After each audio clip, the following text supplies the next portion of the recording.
Hello, Attactioneers. Welcome to the Attack Action Podcast. I'm your host, joined with my fellow hosts, Zayne and Blake. Zayne, what's going on, dude? Dude, I'm happy to be doing another set review. We have a sweet set to go over today, and I'm just excited to do it. Same. Blake, how are you? Your first set review. Yes, I am back. Taylor, you never said your name, so you gotta say I'm Taylor. But I'm excited. I'm gonna be pushing all the buttons so you can see the stuff. Maybe I'll read it out loud if you're listening on the podcast and you don't have visual stuff. But I think I've played enough of these Mystic Heroes where I know some of the cards by name now. So I think that's always a fun thing of a new set is like, ooh, I'm starting to get it. Totally. Little housekeeping also up top. If you've never been with us for a set review before, we basically are going to go through every single friggin' card, minus anything that comes in the expansion slot or the legendary slot. I guess those are the same thing. The super special slot in the back of the pack. And we're going to give it a rating, a star rating, 1 through 5. And that is going to be our opinion as of 6/3/2024 at 6:42 p.m. And it's based on how good we think it is in limited, and our opinions could change as time goes on. So this is a long mega set. I recommend... Oh, nice. Zayne's dog is making a slight appearance in the background. That's great. First for her and for Zayne. Congratulations. She was in an earlier episode. If you're the really keen-eyed watchers would have seen my dog slowly exit as my wife opened the door ever so slightly. Oh, I saw the door open. I didn't catch the dog. She is the color of night. So she is. That's pretty fun. If you're an audio-only listener, good luck. Hope you have them all memorized. And if you're on YouTube, congratulations. You not only get to see cards, but our faces. Also, if you're on YouTube, pop on over to the art draft and vote on who had the best art draft. Absolutely. It's a tight race between Blake and Zayne. Whoa. Actually, I think there was a vote for Colin. Vote. There was a vote for Colin, I think. Yeah. There is a vote for Colin. I have a bold strategy. We'll see if it pays off at the end of its life cycle. Okay. Or will he be defeated? And that's why you're here, Blake. Great job. Shall I start us off, everybody? Please do. Okay. So we're going to start right at the top with Mystic Assassin, which our Mystic Assassin in this set is new. Alluring Desire. Her text is stuff. Learn it. Here we go. First card up, Heirloom of Snakehide. It's cloaked. While this is equipped face down at the start of your turn, if you have exactly 1 health, you may turn this face up. Battle Worn 2. So you flip it up, and then now you can block for 2, and then block for 1. It's pretty good. I gave it 4 stars. I gave this 3.5. I think that is totally fair as well. Instead of blocking a tiger, you maybe block the weapon from Zen instead. And then That's next pretty turn, good for an equipment. You can block. If you get the full tiger. 3 from it, it's great. But I think there's going to be enough games where you aren't able to get the full 3. But if you get 3 equipment out of 3 points out of an equipment, that's crazy. So even 2 upside is huge. Even 2 in this set would be really good. So it just blocking 2 for 1 time would be excellent.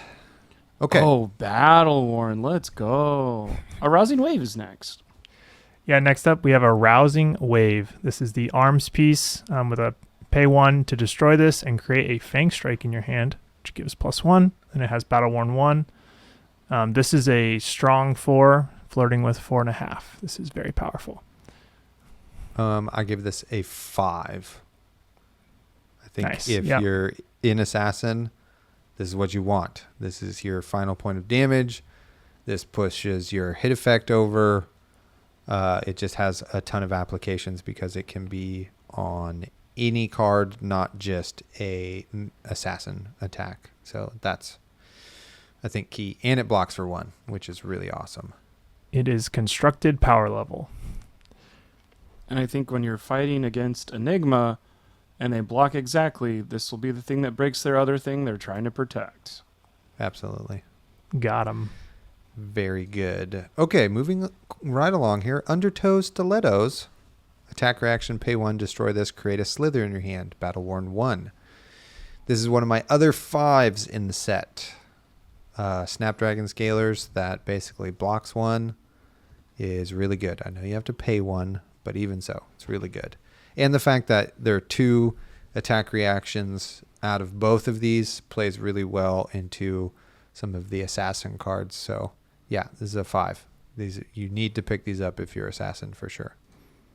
Yeah, I think these are reasons to be assassin. I did the same as a rousing wave. It's a strong 4 to 4.5. Absolutely. And that Also, even that 1 cost isn't so bad because it fits into the cost curve of like dagger into 0 cost stealth into 0 cost stealth. It's like you have the 1 floating if you pitch to blue anyway. Yeah. So like the 1 cost is, prohibitive-ish, but it fits into the curve of what you're doing a lot of turns anyway.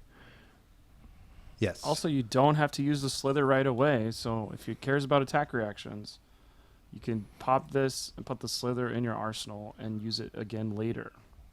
Which actually I did in one of my limited games. I ended the chain with a 2 for 6 and had 1 resource floating, and my opponent wasn't going to have a turn, I think, on their end, or they only had 1 card or something. So I just popped it anyway so I could keep the slither and put it in arsenal, and that allowed me to have a really good next turn as well and keep the tempo, which is something you really need to have happening as assassin in this set. You don't, want to all of a sudden be like, well, they're barely attacking me and I can't do anything. So anyway, next card. All right, so I say let's skip the Majestics for now and maybe do them all at the end, or just call out the notable ones, and then we'll jump to Tide Chakra now. So this is the rare Mystic attack reaction. It's 1 cost for 3, but if you've transcended, it goes to 5, and then scales down to blue, of course. So yellows have always lived in a weird middle ground in Fab's history, and particularly in Limited, where you have to play them. I think this set is the set where yellows are the worst. I think you want the reds and then you want the blues because you get blue value for transcending. The yellows you'll see in this set are bad, almost across the board. And I say that just to preface, I'm rating the card as a whole, so all 3 colors of Tide Chakra. But the red and the blue are better than the yellow, and then the red is often better than the blue, depending on the card. So long-winded way to say this is a 3.5, but the red is probably a 4. The yellow is probably a 2.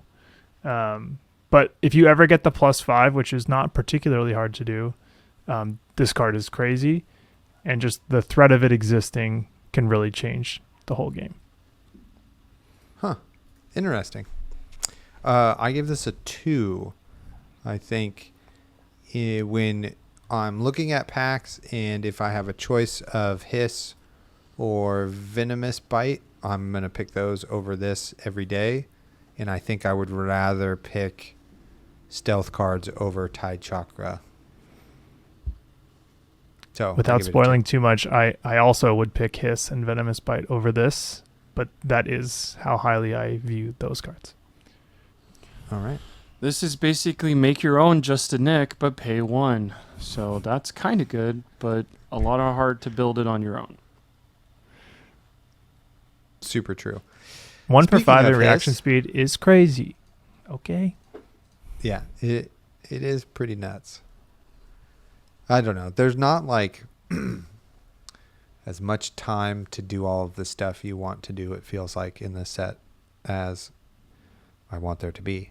Moving right along to Hiss here. Looking at the red attack reaction, target assassin or mystic attack action card gets +3.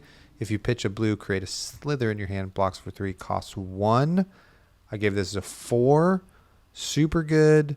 You love it's so good because it says or mystic, which is crazy that you can do it to mystics, and that's really awesome. And then you don't have to use the slither, but being able to give, I mean, it's kind of like, I don't even know, it's like 7 points of value kind of, because if you get to play another 0 for 3 stealth card afterwards, that's just like nuts. So 4 stars. I agree. This is a strong 4.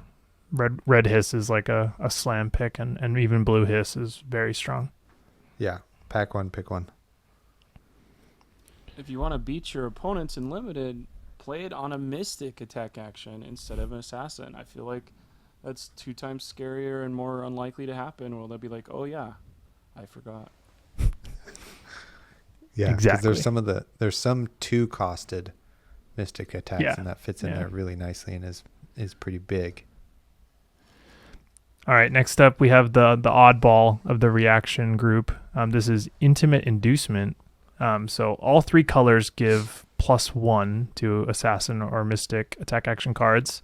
But the number that changes is the amount of cards you look at off the top of their deck. So the red you look at 4, the blue you look at 2. And so you look at the top cards of their deck and choose a card. And then if it's blue, the card blocks for 0. And then you put the chosen card onto the active chain link. And then you order the rest of the top cards, which can matter depending on what attack you're coming in with, because some banish the top. This card, there's a lot of text. It does a lot of things. It's a little better than it reads, but I still don't think it's as premium as the True Pump reaction. So I give this a 3. I'm right there with you. I also give it a 3. The +1 is relevant, and because of how it is, I actually don't really mind having it in any of the colors. Obviously, I think I like the blues the best at first. Yeah. There are 0 block for 3 that like maybe mills a card, which is pretty good and maybe pushes a hit effect. But I'm not really like upset with the yellows either, especially because a yellow technically pitches for a dagger, so it's not that bad. So yeah, I gave it 3 stars. Try to use this card to snipe your opponent's chi cards near the end of the game. Next up is Venomous Bite. It's a 1-costed 3 defense mystic assassin reaction. Target assassin or mystic attack gets +3, and if you pitch a blue, create a Fang Strike. So kind of the Yang to Slither.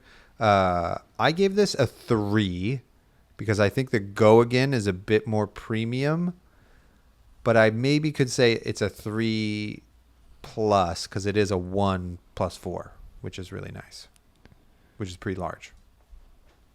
Yeah, I gave this 4.5. I just think like the ability to like kind of play warrior a little bit in limited, where you can sneak damage through on turn 0 or just end the game before your opponent like thinks you can, is so relevant. And this just being almost a true 1 for 4 that you can break up if you want is so strong. And like if your opponent knows you have a Slither or you have Undertow Stilettos, they can't block everything you're doing, and it just gives you the ability to like take advantage of them at a reaction speed, which there's not a lot of defensive options in this set. Outside of Illusionist, but so this card just can really push your hit effects through in a way that almost nothing else can. I definitely think it's his first, but Venomous Bite is the one I would choose, and yellow doesn't feel that bad either because 2 + 1 is 3, and that's on rate. Yeah, I'm actually picking this above Hiss in limited, and I don't know if that's a hot take. I think Hiss is the better constructed card because of what it can enable with like Codex and whatever. But I think just raw damage at reaction speed in limited is so valuable. So I have this as the highest of all the reactions. I think That's why Zayne goes to Pro Tours and Blake stays home. part of it for me was I would pick blue hiss over blue venomous bite. You know what I mean? I would agree with that. Yeah. And I would still pick yellow hiss over yellow venomous bite because Gogan is like a little bit more premium. That one's hard. Other thing I will say is that it's 3 cards to be able to play venomous bite with an attack and another thing. And if I'm going to hold on to that many cards, sometimes I might as well, or like, I don't know. I think the upside of hiss is better when you're priced into a 3-card hand at base. You know what I mean? But I can see it. I don't know if that makes sense, really, what I'm trying to say. But if I'm going to hold cards, I might as well just fucking hold the 4th one and let's have another attack, is what I'm saying. I hear you. All right. All right. So then, yeah, we got to jump down to the assassin non-mystic cards. That's how I did it. Taylor, we cool with that? Sure. I did it in exact order, but we can do all of the assassin cards. That would be totally fine with me. Cool. Yeah, I did some manipulation of the order for the way that my brain works. Cool. Love it. It actually is the set order, I think. No, I lied. It's not. Never mind. Forget that. Okay. Art of Desire, Body, Mind, Soul, whatever color we're looking at. I gave this a 4. I think this is the second best stealth card, which we'll get into the best one. But the ability to heal and draw is insane. You know, is it reliable? No. But if it happens, like, the value is crazy, and it's just more or less what you want to be doing because your opponents are blocking this. You're getting their cards in banish. I gave it a 3. And you'll see a theme here with all of my stealth cards. All of them? Yeah, basically. I just am...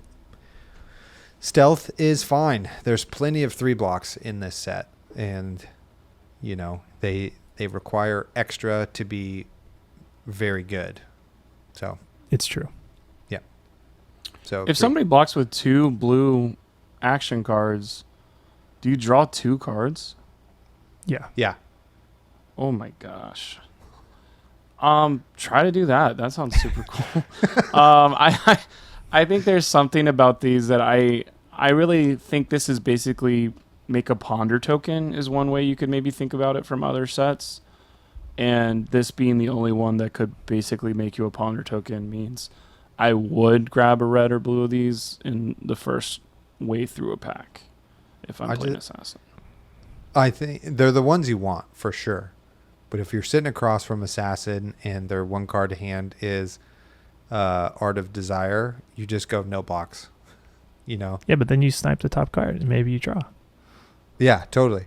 Which would be the best case scenario for them, but then you also have a 4-card hand. And I just hit Just a Nick and Hiss and Fang Strike, so now it's for 15. And I banished your Sacred Art off the top. You guys forgot about the 1-card hand I had. Okay, next one. Oh, okay. Yeah. Next one. Okay, I'll go back to clicking buttons. Next up is Bonds of Attraction.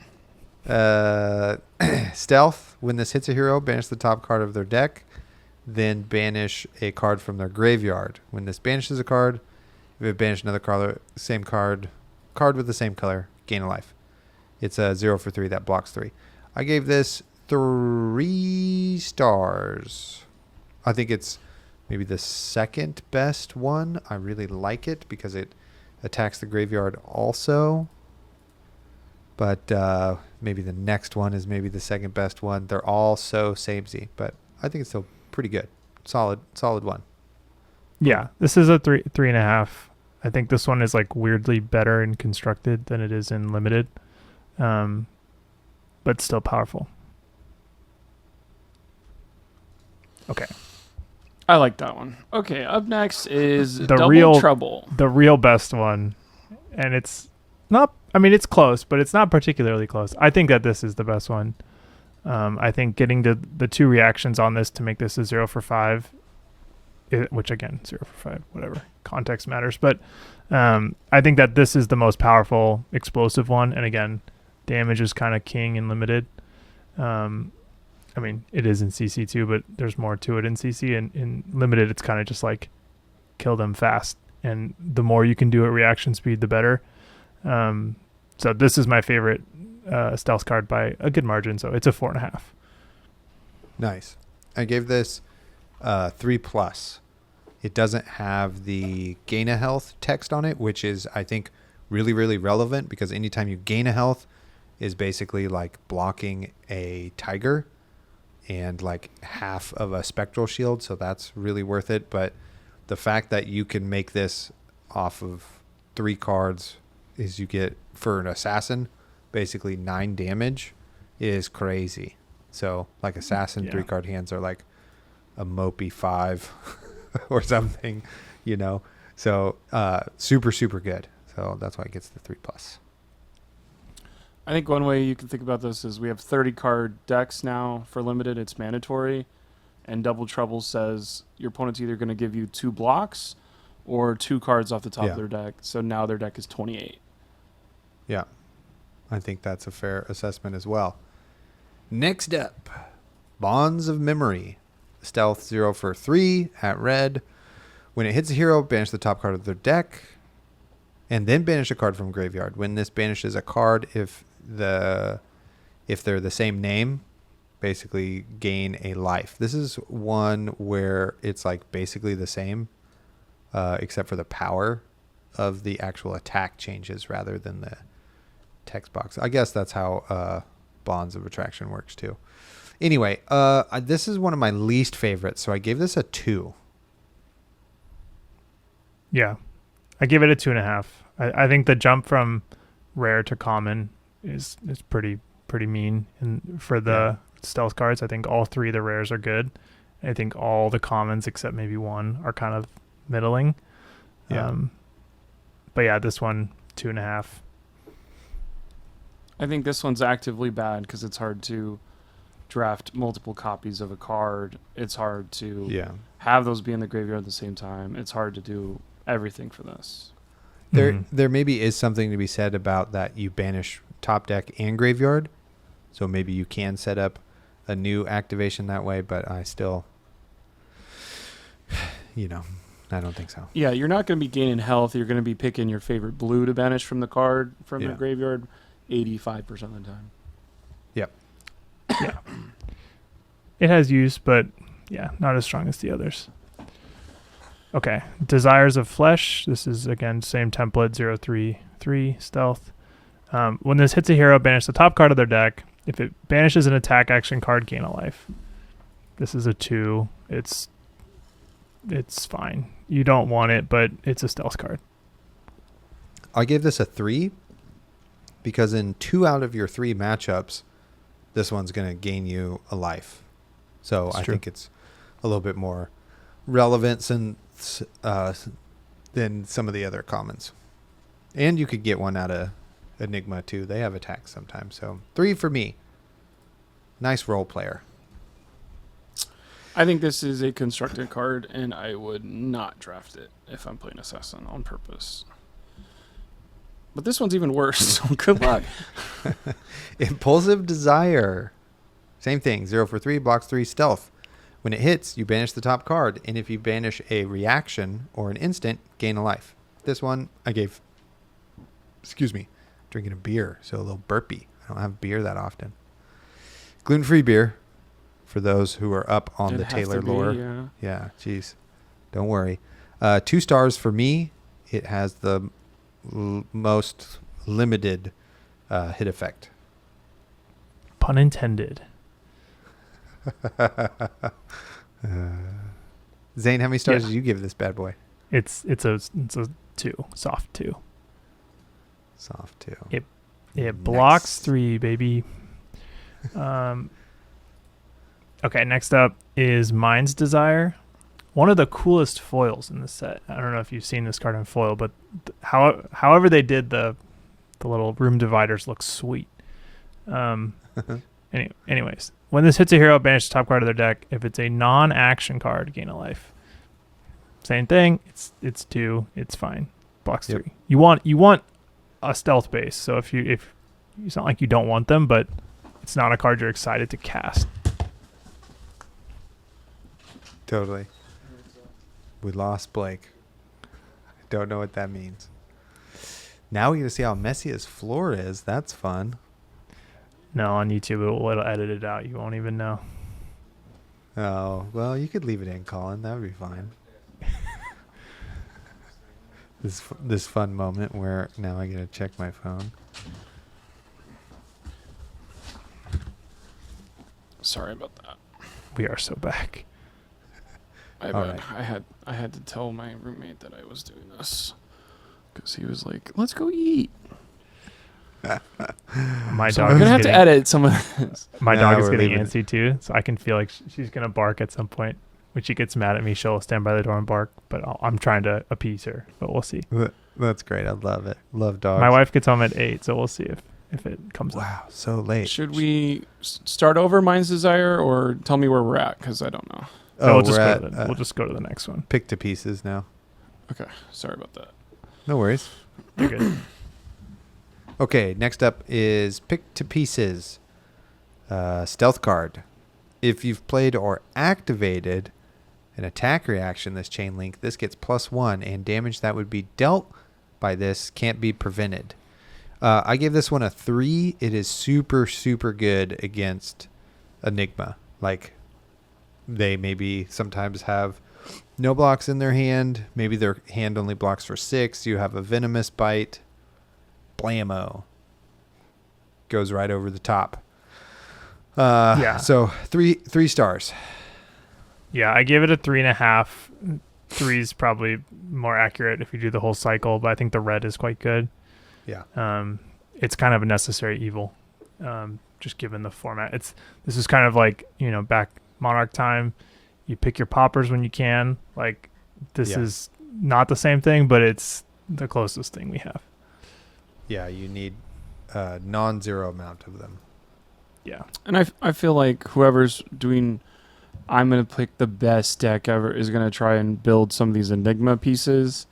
So to make it as hard as possible on the sweaty try-hard dude that's practicing for nationals, you got to have as many pick to pieces as possible. Yeah. So get a yellow. Try a yellow. Yeah, the yellow. Okay. And that's the assassin cards. That is all the assassin cards besides Majestics, which we can cover kind of at the end. Just call out the notable ones. Okay, so jumping back, we'll go to Heirloom of Rabbit Hide. This is the beginning of the Mystic Illusionist grouping. This is a bit of a weird one. This is the Mystic Illusionist chest piece with Cloaked that says when this is equipped and you have exactly 1 life at the start of your turn, you may flip it up, and it has Ward 4, which, like, when I first read this, I was like, wow, that's crazy. But I think it's hard to get, like, the proper 4 out of this, so I don't know. It also sits in the kimono slot, which we'll talk about later, but I mean, all the Cloaked class equipments are chests, but I don't know. I gave it a 2.5. I'm not, like, thrilled to have it. I think it's strong, but I'm not, like, going out of my way to draft this very early.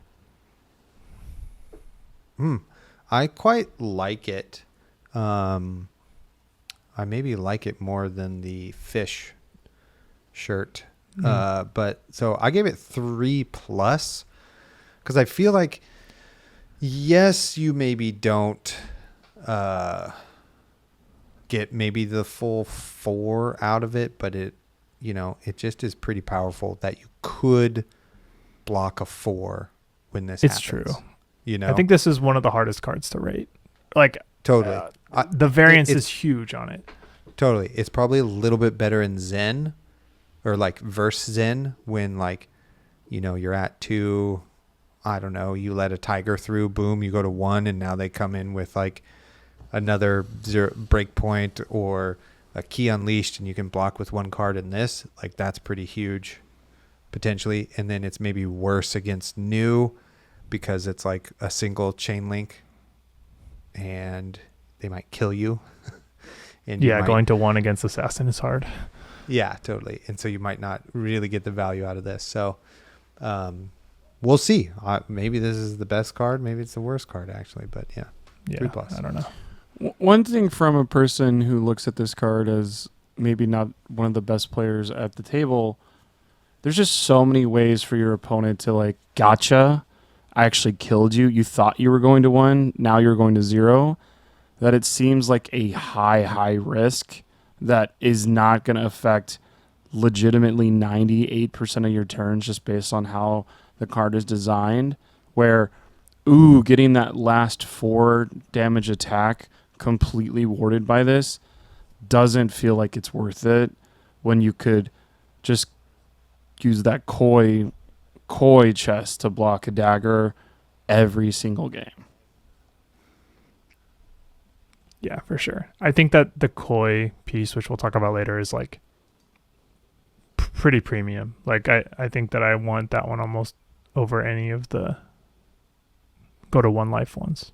Or sorry, the class True. go to 1 life ones. True, I believe. This is Truths Retold. Truths Retold. This one is hard for me. Assassin Head. Cloaked. Illusionist instant, Head. pay 1. Huh? Illusionist head. Illusionist Head. Illusionist. What did I say? Majestics? Assassin.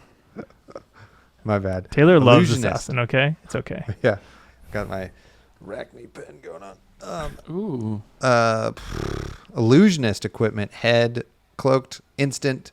Pay 1. Turn this face up. Put an aura from your graveyard on the bottom of your deck. Ward 1. I give this a 3.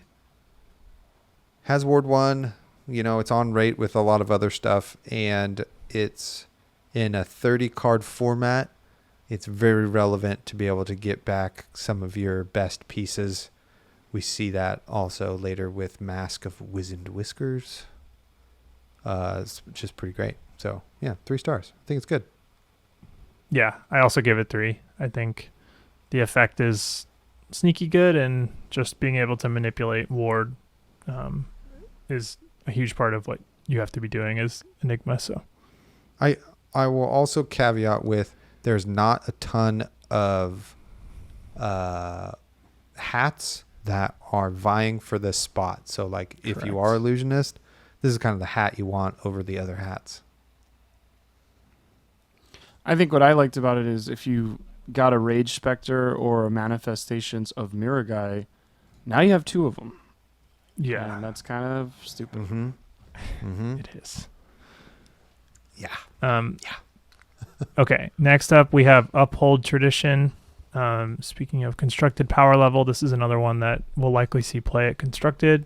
So this is, similar to the Arousing Wave. This is very strong. This is a comfortable 4, could be more. The +1 is worth well more than 1 in Enigma, since it gives you the go again, and then it also gives you the Ward 1. So this piece is crazy. 4. Yeah. I gave it a 4. I maybe could give it a 5 with it's very close. with what it could do, because you could have like your Spectral Shield with a freaking counter on it, and then you're into you got 2 more auras, but you don't have a counter on those, but you've pitched a blue, and then now all of a sudden it allows you to get to that 3rd chain link, which is pretty good. So maybe it is a 5, but we're going to keep it as a 4. This Stick would it to our be guns. the most 5. I'm not ranking these like everyone else. Don't know if you realize that yet. This would be the one I'd be like, this is the 5 because it blocks the dagger. It makes you could combat trick it to get a damage in. Like, not that there's on hits for wards yet, thank God, but like it has stuff with now manifestations is double stronger when you use it. Like, it's pretty cool. Yeah, it's very good. I think like it's pack 1 pick 1able, and if someone Yeah. is passing this to you, they're telling you, I am not playing Illusionist almost certainly, unless they drafted Or Miragai or I something. already but- have one. Okay, sure. That I back know, one yeah, pick when I that's a- brought one in my shoe. Now time for another chakra. Why'd they make these cards? What do you think? Why do you think they made chakras? For Kano players to tweet about. Moon Chakra. It is a Mystic Illusionist instant, so it does not defend, and it's 0 cost, and it comes in a cycle, so red, yellow, blue. Next time you would be dealt damage this turn, prevent 3 of that damage. If you've transcended this turn, instead prevent 5. I gave this 3 stars. It's basically just like a red block for 3. That's not that bad. And you can transcend pretty often on your opponent's turn as Enigma. So it's maybe a red that is a 0 for 5. Or with the blue, it's maybe even like more synergistic as a blue block 3 that helps you transcend. Yeah, I give this a 3 as well. I think even if you just think of it as like a defense reaction, obviously it's softer to like pick to pieces because it can't be prevented, but like the fact that it just gives you options at reaction speed is strong. And then if you ever get the transcend value off of it, like it's obviously crazy. When this was spoiled, I thought it was going to be like broken. Yeah. And maybe it is. I doubt it, but like this effect is very strong. But it's still a little awkward in this format. I like picking Chakra because it is kind of like, I don't feel too bad about blocking a dagger with the blue Moon Chakra because it can block more if you draw it correctly, but if not, you're like, I'll block a 1 for 1. That's fine. Yeah, and the art's cool. The art is cool. This is Haze Shelter. The art is cool.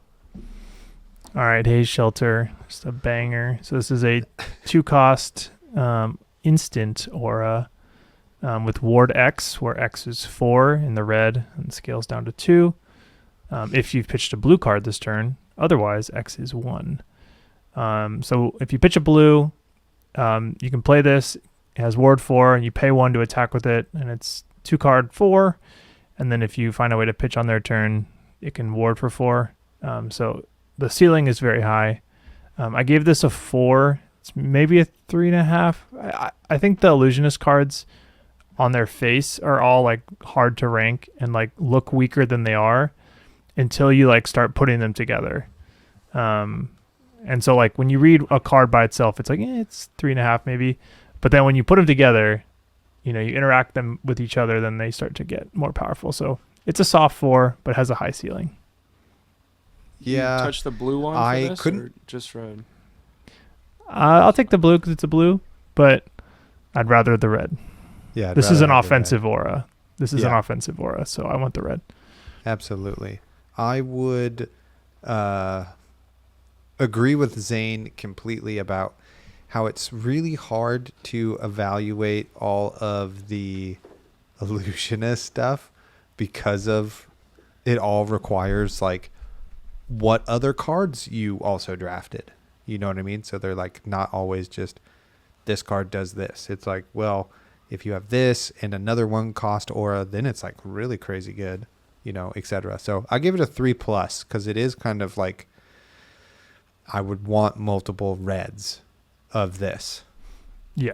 In my deck. So it's one of the better, I think, auras in general for offense. So 3+. I'm not good enough to play Haze Shelter, but I will like one of these ones coming up. Not this one, but the one after. Waning Vengeance is next. When this leaves the arena, if you've pitched a blue card this turn, please create a Spectral Shield token. Ward 3. I give this a 4. It's the easiest to slot in with everything, and it's Ward 3, then Ward 1. So the split ward I think is pretty good, and then it like leaves behind a little guy. I like it. It's super good. I would love to have some reds and even the blues. I'll even take the blues. Yeah, I agree. It's a 4. All right, it's Buddy, the fellow. But this one's got to be the best one. This is Waxing Spectre. If you pitched a blue card this turn, this enters the arena with that +1 counter. Ward 3. Yeah, I think the +1 counter here is obviously huge, and you're almost always going to be pitching a blue to play this. So yeah, this is the best. I think it's close with Waning Vengeance. I think they both have their spots where they're strongest, but I think this is the offensive. This is kind of the midpoint, actually, if I think about it. Like His Shelter is the offensive one, Waning Vengeance is the defensive one ish, and then this one kind of sits in the middle where it can kind of do both. So this is a strong 4. Yeah, I think this is also a 4, especially because if I'm going to have some freaking Waning Vengeances, they fit really nicely with my Waxing Spectre. You know, throw out the Waning Vengeance on defense, get the extra little Spectral Shield token. I got 1 left over at their end phase. Now here comes Waxing Spectre, and it's going to have a +1 counter. And I'm going to attack you with it. I think this is also the thought process of if you're 3 or 4 picks in and you see a red Waxing Spectre, that means either everyone else got a Majestic in their openers, or they're so focused on Zen or New that red Waxing Spectre, if you see it still in the pack after pick 3 or 4, switch to Illusionist immediately. Yeah. Very good. Okay, moving our way towards normal Illusionists. It is kind of weird thinking that some of these are Mystic flavored, but they're not. They just have a bunch of blue on them. Yeah. They Like do that Astral pretty Etchings. often, though, when it's in the set. It's gonna throw me off years from now. I'm gonna be like, oh, that's a Mystic card. Even this one, I would have bet money from the art. I'd be like, oh yeah, Mystic and Illusionist. Yeah, I think too, like with like Monarch, the Prism cards are so distinct from the non-Prism cards. Like Spears of Surreality is clearly not light, because like the yellow border is so aggressive. But these, like the 2 borders are similar, and like the art style is similar, so it is like closer than like in like Monarch or other sets where they've done partial talented, partial not. Okay, rare time, Astral Etchings. This is a cost 1, put 3 +1 counters on target aura you have with Ward. If you control a Spectral Shield as well, you can play this as though it were an instant. Save your action point for something else. Blocks 3, that's important. We haven't had very many blocking cards. This one's you first, Zayne, I think. It's you. Is it? Shit. Okay. I think. Well, I'm pretty sure. whatever. Doesn't matter, I guess. At home, let us know in the comments whose turn it really was. I gave this a 4. This is great. It's a 1 for 3 at instant speed, and it blocks 3. You need those, It's great. Yeah. I had given this card a 3 under the assumption that it like blocked 2. And then I was like, oh, this card blocks 3. That's pretty good. So I bumped it to 3.5. Nice. It doesn't feel like a card that should block 3. No, it doesn't. But it does. It's so unassuming with its art even. Yeah. It's their lunging press. Yeah. Plus. I don't know if the blue is super... I guess the blue is good. It's a blue block 3. It's a blue block 3. Okay. All right. Titanium crazy for a bubble second. with upside. This is an interesting one. I'm wondering if you guys have gotten the effect of this to ever go off on the Essence of Ancestry yet in your limited play. Well, Because this says when this leaves the arena, if you control no Illusionist auras, the next time you would be dealt damage by the color strip of this card, prevent it. Or 2. Yeah, I think that this card is weird, like a very unusual effect. I think the red one in particular is quite premium, but again, this is a high variance card where like if you do the thing, it's crazy, and then if you don't do the thing, it's like very whatever.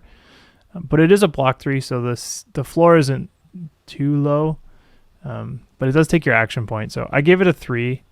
I think it's one of those ones that it's kind of filler, but like maybe gets better as the set matures. I'm not really sure. Yeah, I gave it a 3 also, especially because like the blue is a 0 costed blue block 3 that also still has ward 2. You know, like they don't really change except for the color. So like the value is there for the red and the blue. So I gave it a 3. I would be fine if I picked it. And it's a rare, so I'm gonna have max 1.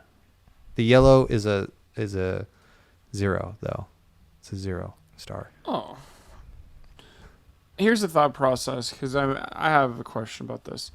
If you have, this is your only aura up, you play this, draw 4, you're playing against Zayne, he uses his weapon, does he even want to use his weapon? Because it's going to ward 2 of it. Your best card in your hand is going to be a red. Is it something where it's like, dang, this can almost stonewall my opponent because they don't want to dagger me and pop this, because even if I have reactions for new, the card is actually red still for my attacks, unless she's using a blue one, obviously.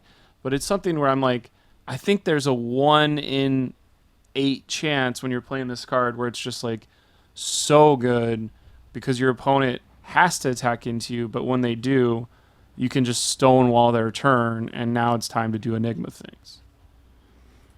Yeah, I mean, there's definitely going to be like turn cycles where this card is like obscene, but there's also going to be turn cycles where it is just a ward 2, which again is not terrible. So yeah, maybe it's better than I think, but I think the yellow is like so bad that I don't want it. Yeah, literally throw it out of your pool. Not even a little, like. And blocking 3 or ward 2, I think, is always an interesting choice of like, me putting this into play and using my action point means it blocks less than it does in my hand. Is like, you don't want to play this against somebody that maybe you heard has a bunch of pick to pieces or something. You're like, just gonna block. This is the Haunting Spectre. When this leaves the arena, create a spectral shield token. Then if you control no other illusion stores, put a +1 counter on this. Ward 4. Quick anecdote before we get going on this one. I have played this out of my hand so many times on my opponent's turns, and they're like, what are you doing? This is not an instant. And because it's not an instant, I'm like, who the hell made this card? This is awful. Like, what?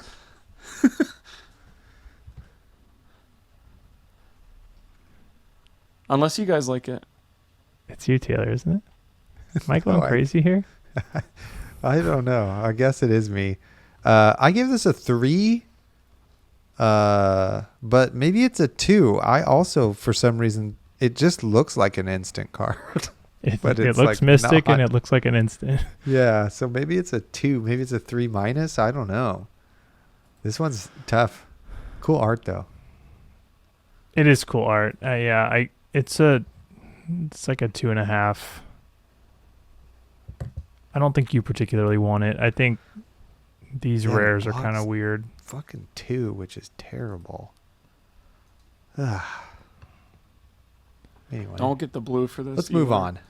Yeah, this one, though, I think what I was trying to express with Essence of Ancestry, it's easier to do with Sigil of Solitude. A 0 cost at the start of your turn. If you control another Illusionist Aura, destroy this. But it has ward 4, 3, or 2, depending on red, yellow, or blue. Yeah, I like this card. I don't think it's like a banger, but I think that it's like a good role player. I think it's a 3 if I had to give it a number, but I think, again, I think that red one is the one you want. But yeah, I don't know. I think it depends on your deck. I think there are Enigma decks that don't want this.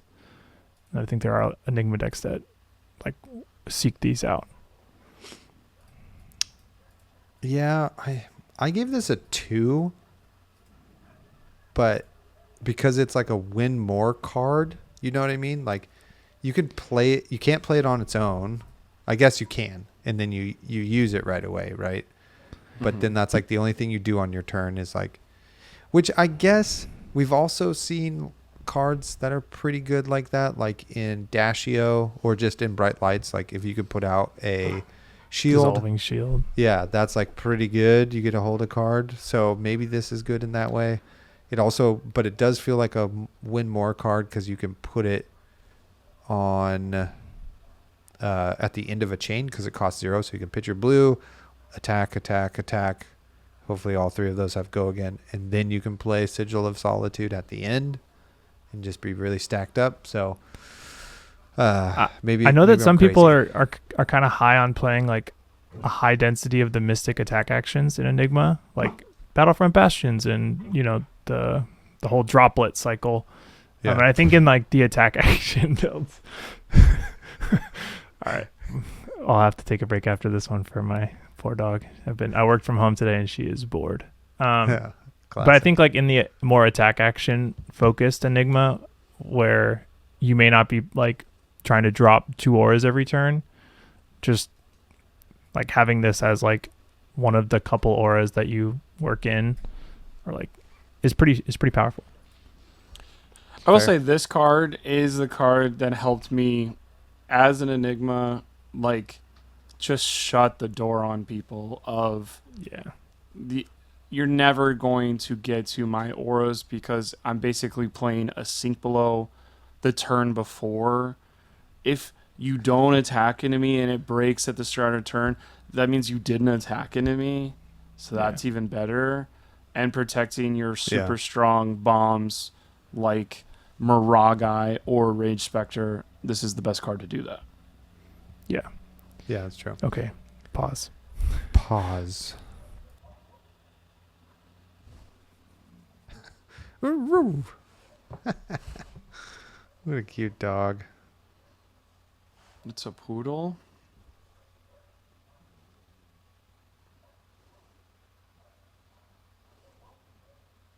Yeah. Luna, I think, is his dog's name. From the movie Luna. I saw Kylie Minogue last night. I don't even know who that is. Stop. Okay.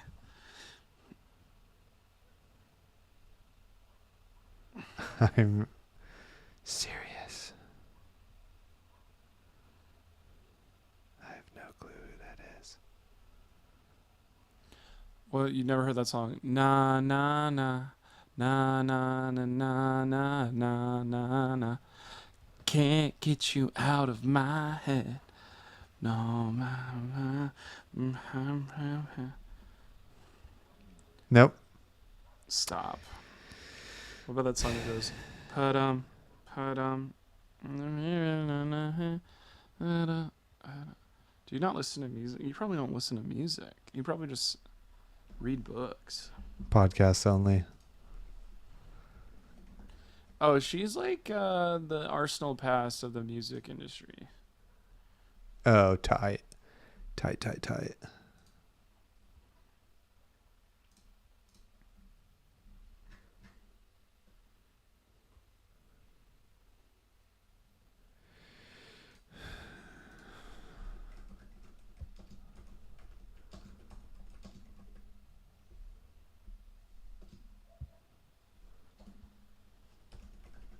Seems like we got a nice flow going. Yeah, we're doing well. Okay. 1 second.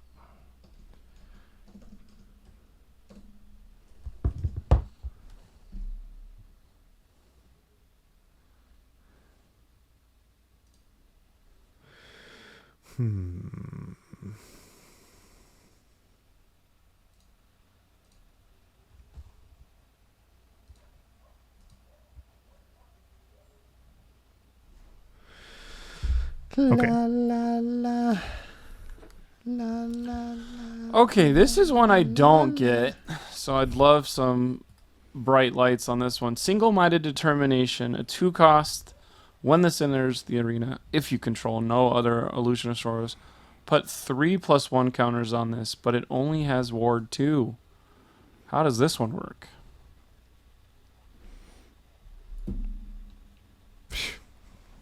No clue. I gave this 3 stars though, because anything that gives counters is going to be pretty good. And there's like a tricky aura later that allows you to play stuff at instant speed. So if you can like combo these together, kind of, might not be that bad. Could be a pretty big blowout turn. But so 3 stars, blocks 3. You know, you want them. Yeah, I think this is like this might be the weirdest of all of them. Which we've said that a lot about the Illusionist, or Illusionist cards, but that's just kind of how Enigma's built. But I think this is kind of it's not the worst of them, but it's the most situational maybe. I gave it a 2.5. I think the blue one is good. I think the yellow one is terrible. I think the red one is okay. I don't know. This is a weird card. It's not one you're like jumping at early. Right. But it does block 3 and it does like play a role. Play your role, single-minded determination. Solitary Companion. This is a play for free. When this enters the arena, if you control no other Illusionist auras, create a Spectral Shield token. So this one feels like a very defensive aura. Yeah, this is like kind of weird because it kind of indicates that you've effectively done nothing on your turn. Like you've blocked and then are only playing this, which is bad. But when you're getting the full value out of this, like that's quite good to just 1 card hand drop this. But I don't think it's necessarily what you're trying to do. But I gave it a 3. As you're seeing, I'm making not a lot of commitments on these Illusionist cards because they're all really hard. But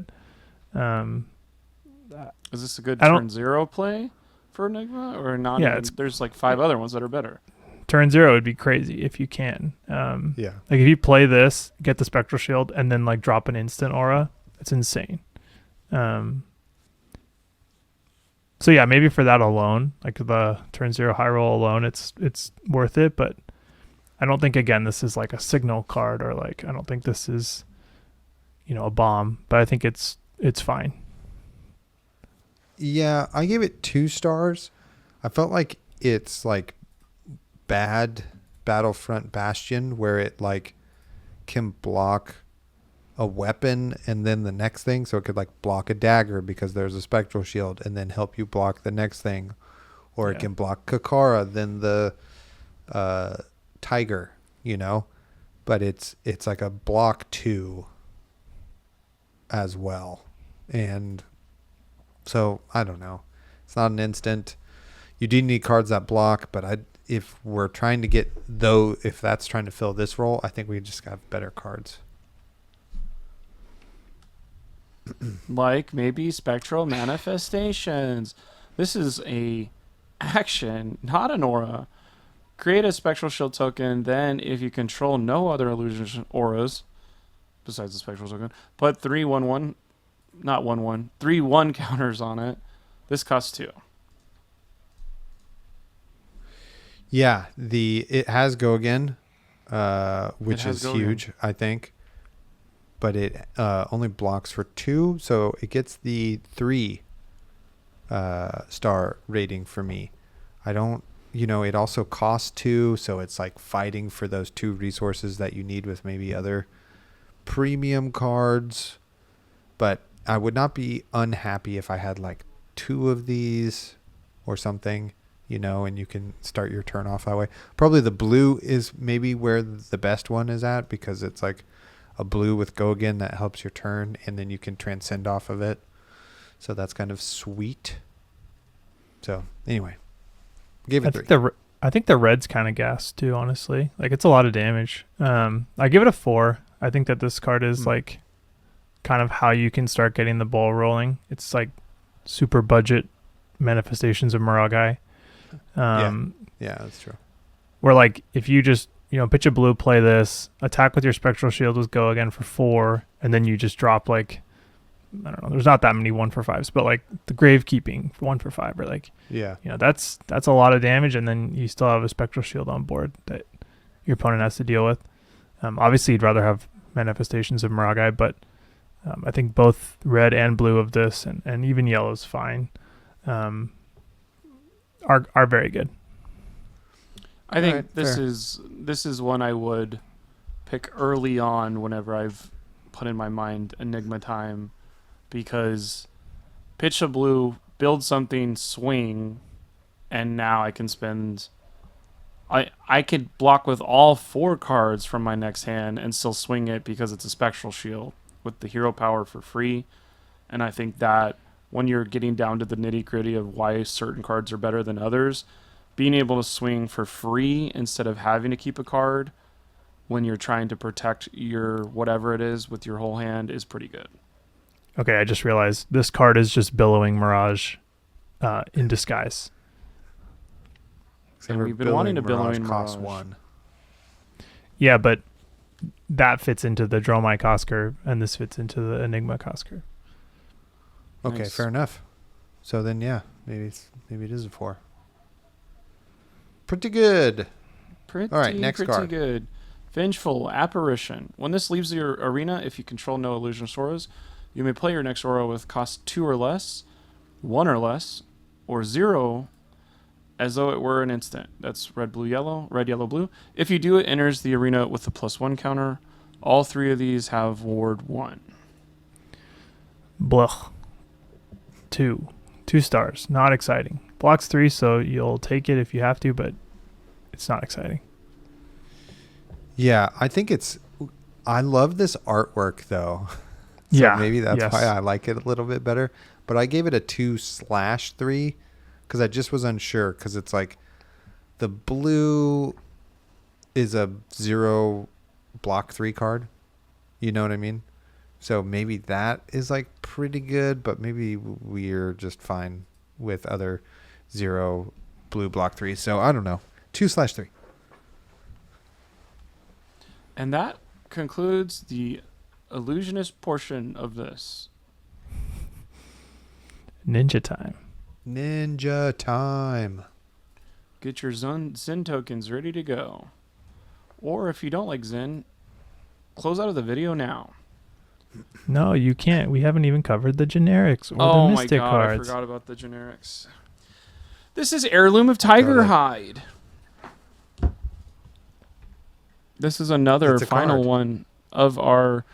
I guess they are all chess pieces. I didn't realize that until you said it 3 times earlier, Zayne. Of when this chess Yeah, piece all is the equipped heirlooms. face down, start of your turn, you have exactly one. You may turn this face up. Blade break 3.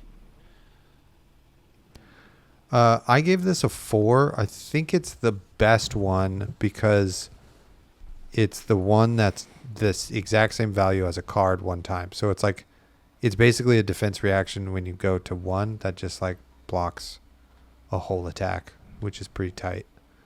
Like it's pretty annoying when you have 2 cards as assassin and you go dagger, they go to 1, which is maybe the wrong play. And then they go, well, bam, Heirloom of Tiger Hide. And you're like, great, here's my stealth card that you're just going to block with that. And now I die next turn. So it's pretty good. 4 stars. Yeah, I think it's the best one as well of the class ones for sure, and maybe of all 4. If we're including the kimono, it's close. Yeah. But yeah, 4 stars. The flexibility of the just 3 blade break is huge. Huge. Stride of Reprisal. When this defends, create that crouching tiger in your hand. Blade break, block 1. Yeah, this is also a 4. Maybe a softer 4 than Heirloom, but it's huge value, and you're going to get that value every single game. You Yep. can put that 1 on anything, and then you're always going to get at least 1 from that tiger, and then theoretically you can get much more. So yeah, this is huge. It's a 4. Yeah, I might even put it as a 5. It's like really that close because it's like it blocks 1, and then if you have Key Unleashed, it turns your tiger that you get in hand into +4. You know, and that's like it's kind of nuts. So yeah, maybe it's a 4 pushing on 5 here. Constructed power level, baby. Yeah, totally. Turn 2 block. Let's go. Speaking of constructed power level, Wind Chakra. Wind. Oh, I Chakra. should read the rest. The next crouching tiger you play gets +3, 2, or 1, depending on red, blue, or yellow.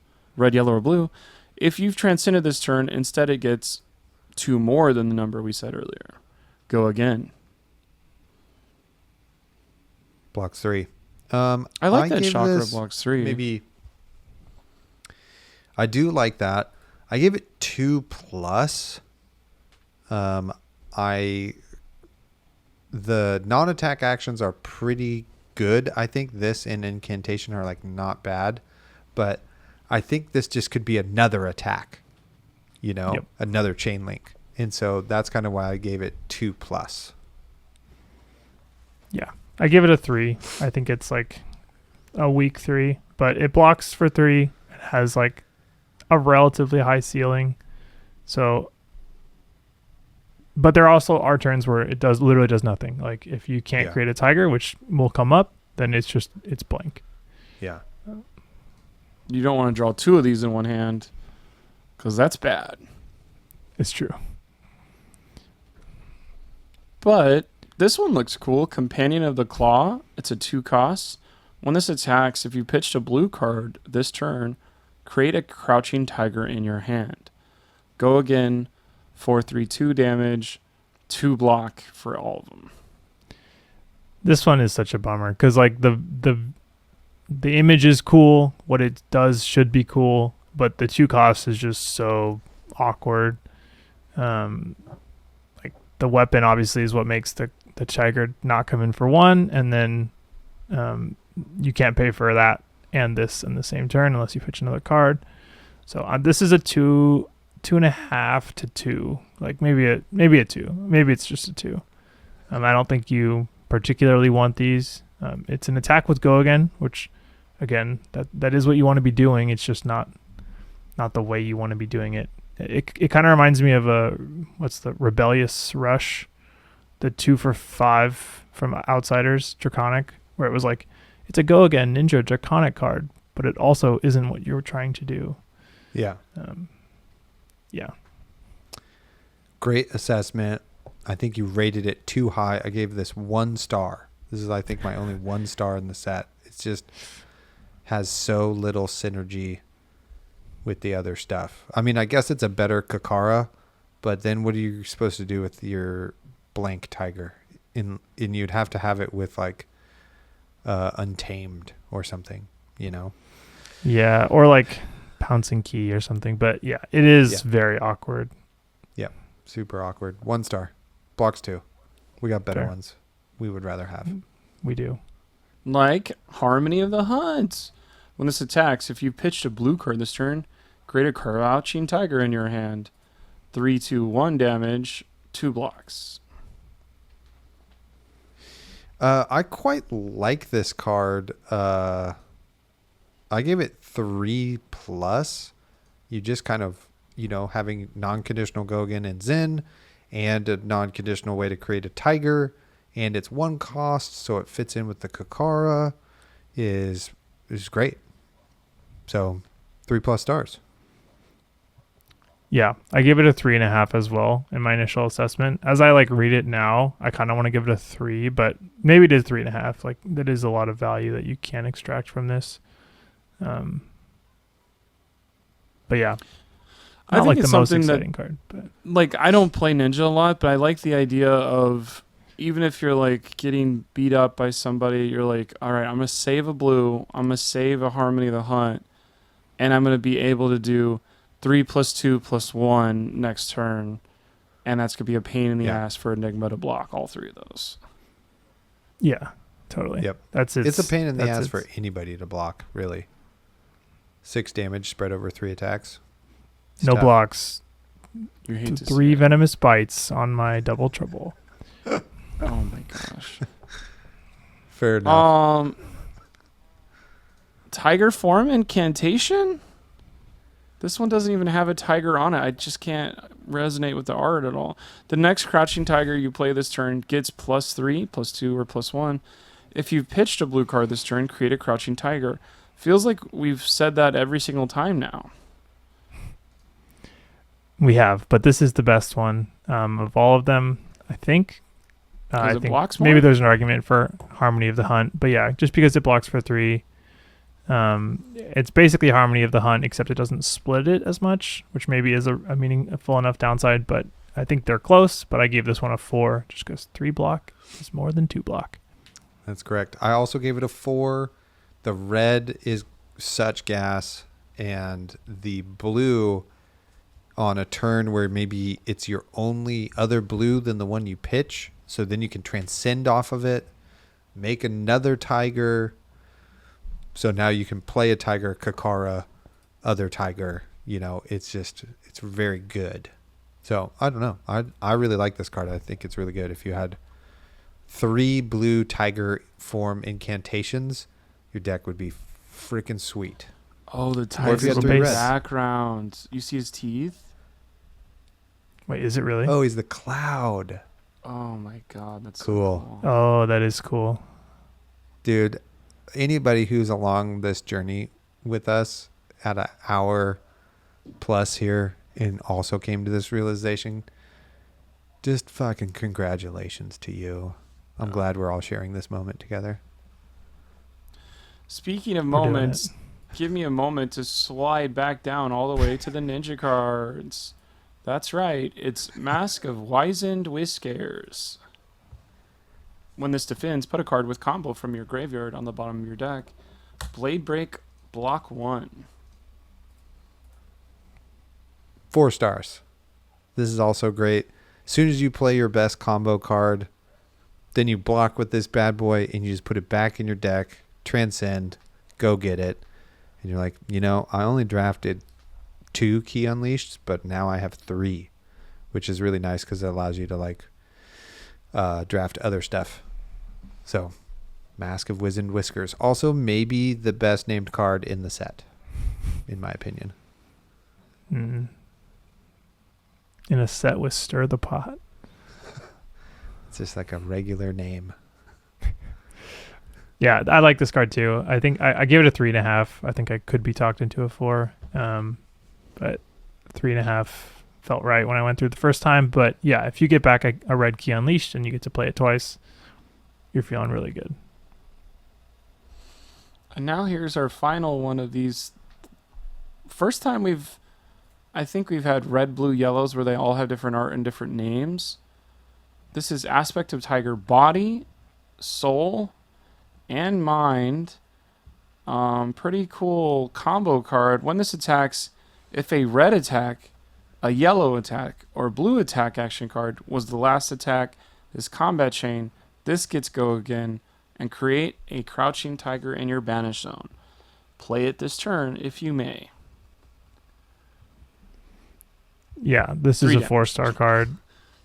The red one is gas. The red one is like 5. The red one is insane.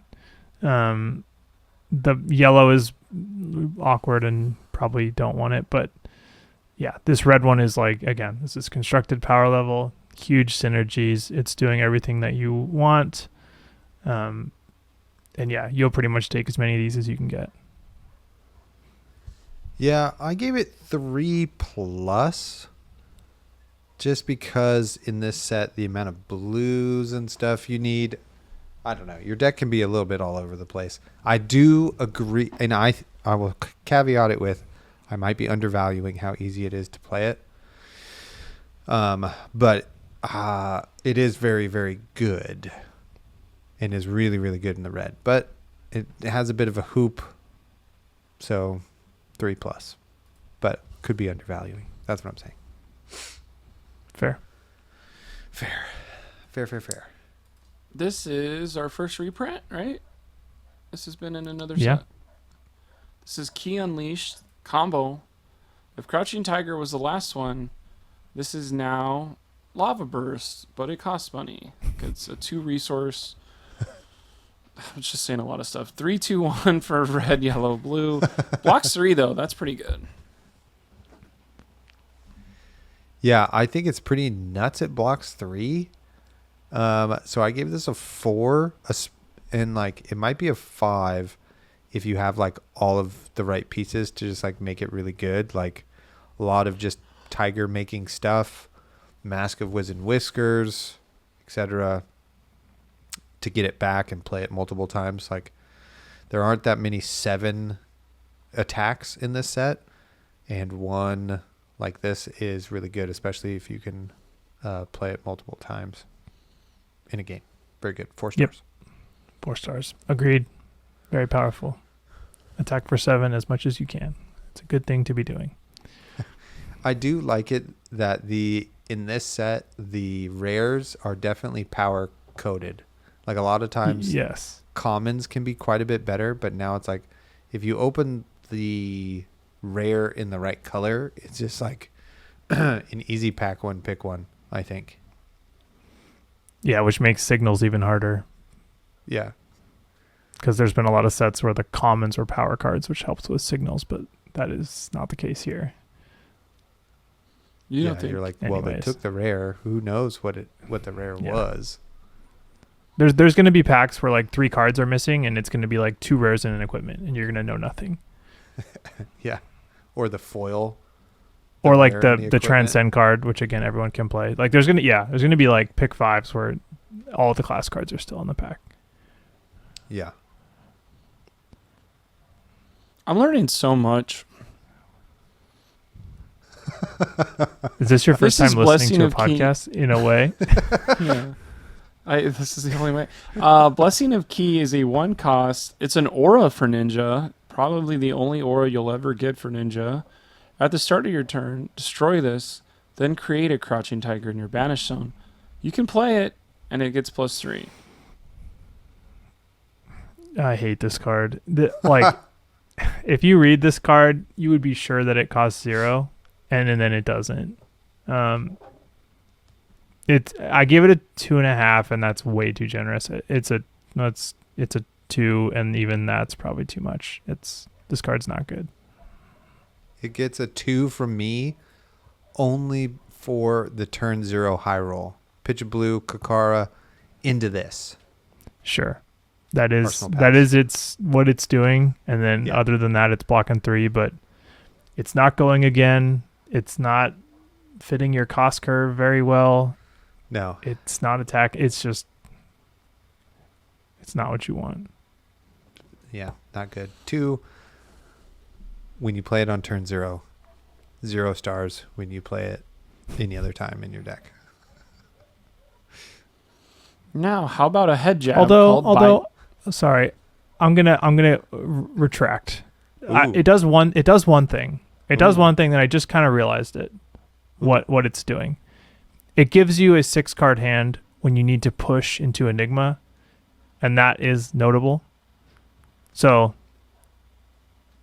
I'll Solid 2 come stars. back on it. It does do something. Like, when Enigma is starting to build up a board and you can like attack 2 little attacks and end with a Blessing of Key and Arsenal, then you do get to go into the next turn with basically 5 cards plus a Tiger that comes in for 3. So you can really push if they are really set up, and that's the best way to beat Illusionist is like setting up the biggest turn you can. So 2.5. I'll stick with it. It has a use. We did it live. Great job. This is head jab, biting breeze. Head jab, when this hits, create a Crouching Tiger in your Banish Zone. You can play it. Go again. Go again. Blocks 2, attacks for 3. I give this 3 Oh, I stars. said head jab earlier. Yeah. Would love to have this in multiples, especially the red or the blue. Either one. Give me this card. If I taught us anything, is that head jabs in limited are actually very good. This is a strong 3.5. Yeah. Great. Breed Anger is a 1-cost combo card. When this attacks, if Crouching Tiger was the last attack action, we're just kidding, last attack this combo chain, this gets go again and create another Crouching Tiger in your Banish Zone. You can play it. These are 4 damage, 3 damage, 2 damage, and they all block 3. This seems like a banger. It's a 3.5. I really wish this had like a little more convenient go again, because a lot of your Tiger creators cost 1. So then like your Tiger creator costs 1, then this costs 1, then you can't afford weapon. But if you're able to like somehow get enough Tigers to support this and then play another payoff, like that's crazy. But again, it's a high floor 3-block combo card. So it'll get a 3.5 from me. What did you say, Blake? It's a banger. It's actually breed anger. Oh my I gave it God. 3 stars. It's literally B period. It's especially. anger. I think it's really good. It's a good role piece because even if you have to block with it against new or they banish it, it's one of the cards that has conditional go again. So they may not be able to like make a ton of use out of your cards. So I think that's kind of important. They're going to need a Tiger Creator out of your banish. So 3 stars. Not unhappy to have it. Great. Now here's another reprint. I don't know why I'm saying it, but Flex Claws. When this hits, it's a 1 cost. Just kidding. When this hits, create a Crouching Tiger. You can play it. Go again, 4 damage, 3 damage, 2 damage, 2 blocks every time, though.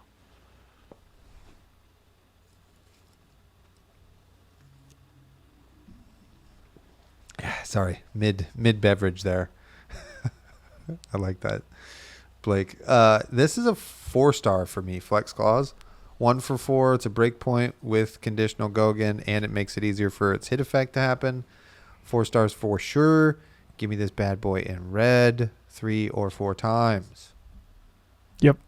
It's like almost a 4.5 at red. But yeah, 4. Just very powerful. A lot of pressure. Leg tap is good. So, if you're paying Leg attention, tap is good. this is one where if you see a couple packs in, your seat is Ninja, unfortunately. Go for it. Next No up, way, fortunately. Pouncing Key. Yeah, that's fortunately. You guys like playing? Pouncing you guys want to be Key. playing Ninja? If you played a Crouching Tiger last time, this gets +1 and go again. 3 damage, 2 damage, 1. Another 3 block for Ninja. Those are crazy cards. All the combo cards block 3 if they don't have go again. Which That's how you know. I think is only 100 wins. But yeah, do I want to be Ninja? I think so. Like, it's not like I'm seeking it out, but I like it. I was thrilled to be Katsu in Outsiders, and then I refused to draft Fi in Uprising because of who I am as a person. Pouncing Key is a 4-star card. Maybe not. Maybe it's like weaker than Flex Clause at 4, but kind of just does everything you want. 0 for 4 go again with a Tiger is awesome. And it can enable some of your biggest turns. So 4 stars. Yep. I gave it 4 stars also, especially because it's a premium combo free card off of a Transcendent Zen activation also. Like, that's really huge. Sometimes you just like can't go get whatever it's called, Key Unleashed, but you could freaking go get this bad boy and that would be really good. So yeah, I gave it 4 stars. If you liked Blaze Headlong, you'll love Pouncing Key. And it blocks more. Untamed is up next. This is a 1 cost. When this attacks, the next Crouching Tiger you play this combat chain gets +1. Go again, 4, 3, 2 damage, 2 block the whole time.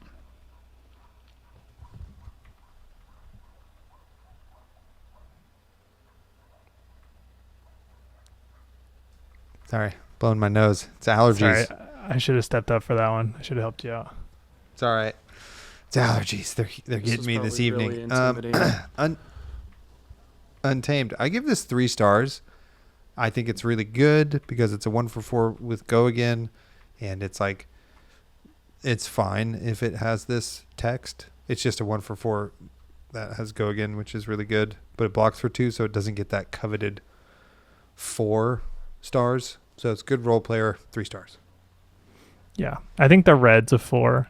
But yeah, overall probably 3.5. But yeah, this again, you just the leg taps fit with the Kakara cost curve. Yeah. So you're happy to have Untamed, especially at red. 2 paths beckon. Untamed. One, disciplined under the seething sun. The other, unleashed flurry. A beast unchained. That was me being Zen. Do we want to say let's go ahead and rank the three Is weapons. that a haiku? No, not at all. Oh, okay. Okay. You guys want to rank the three weapons real Sweet. quick? Yes. For me, it goes Kakara, Mistblade, Scroll. Kakara, Scroll, Mistblade. Tight. Tight. Yeah. Tight. Yeah, I think Mistblade is the lowest of the three for me, but they're all very close. All right. Okay. Mystic cards. Blake, you want to intro this one? Oh, this is Aquasine Shell. I thought it was a chess piece the whole time until I looked at it closer. It's like, oh, it's on top of her head. It's a headpiece, cloaked, instant, 3 resources. Turn this face up, draw a card. At the start of your turn, destroy this. So you can block 1 on your next turn. Yep. I give this a 3.5, but maybe 3 is better. It helps you kind of filter out, if your hand doesn't block well, you have too many blue or like inner cheese late game, or you have too many blue, no blocks or 2 blocks. It helps you just filter and then block 1, but it's not doing anything particularly powerful, so we'll go with 3. Yeah. I also gave it 3. There's some wards, haze shelter, right? If you've pitched a blue, this gets ward 4. So it kind of can be a way to turn that on defensively, which is kind of nice. So yeah, 3 stars. There aren't a lot of competitions for hats, so this is a pretty good hat if you're a certain class. I think it's probably best in Enigma. Enigma, yeah. Yeah. This is the koi-based kimono. Cloaked. When this is equipped face down at the start of your turn, you have exactly 1 health. You can turn this face up. When this is turned face up, destroy it and go grab an inner chi from your deck, reveal it, put it into your hand, and then shuffle.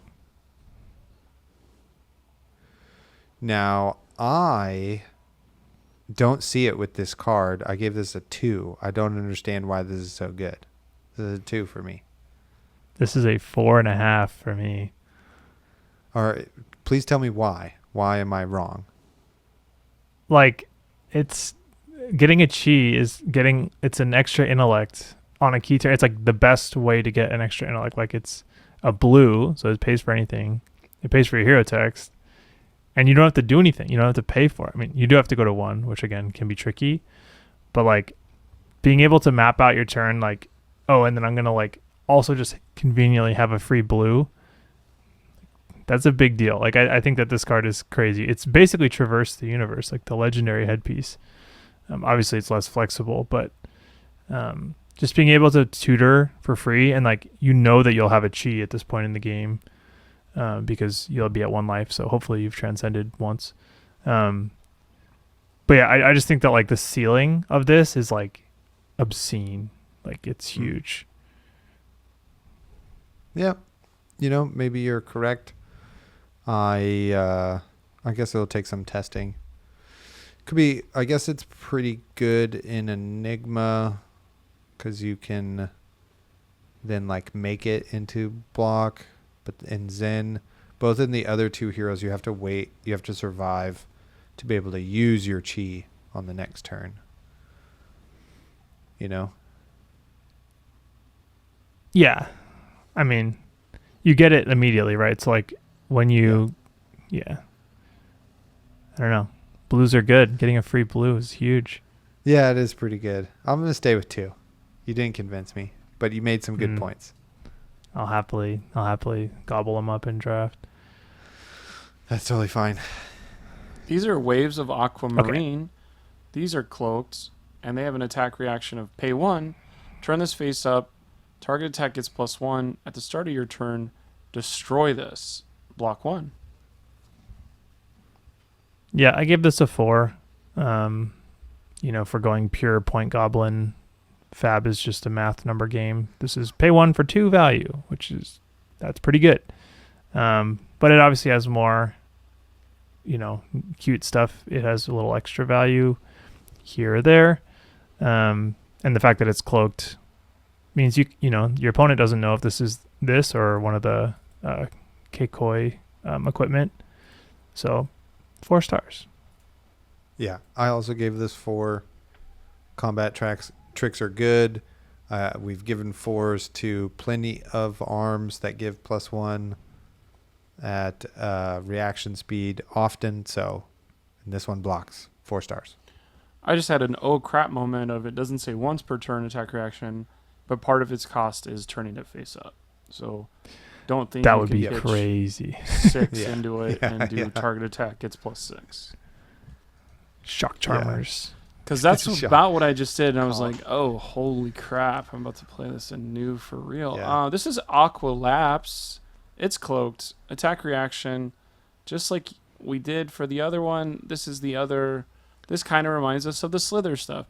Pay 1, turn this face up, target attack gets go again. Start of your turn, destroy this. You can block 1 on your next turn.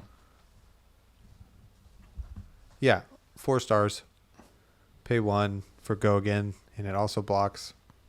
Very good, very powerful, and is like a good. Like if you don't get anybody's boots, this is still good. You know what I mean? Great replacement. You're like not upset you don't have the Striders or the Stilettos if this is the card you got instead of those. 4 stars. Yeah. And the value you get from them being cloaked is certainly non-zero. So, yeah, agreed. 4 stars. You want to do the Keikoi as all one or 4 times? Let's do it as all one, but we'll make a quick note that the hat is probably the best one. Yep. I've I'll been say calling it 3.5. Keikoi. Is that correct or no?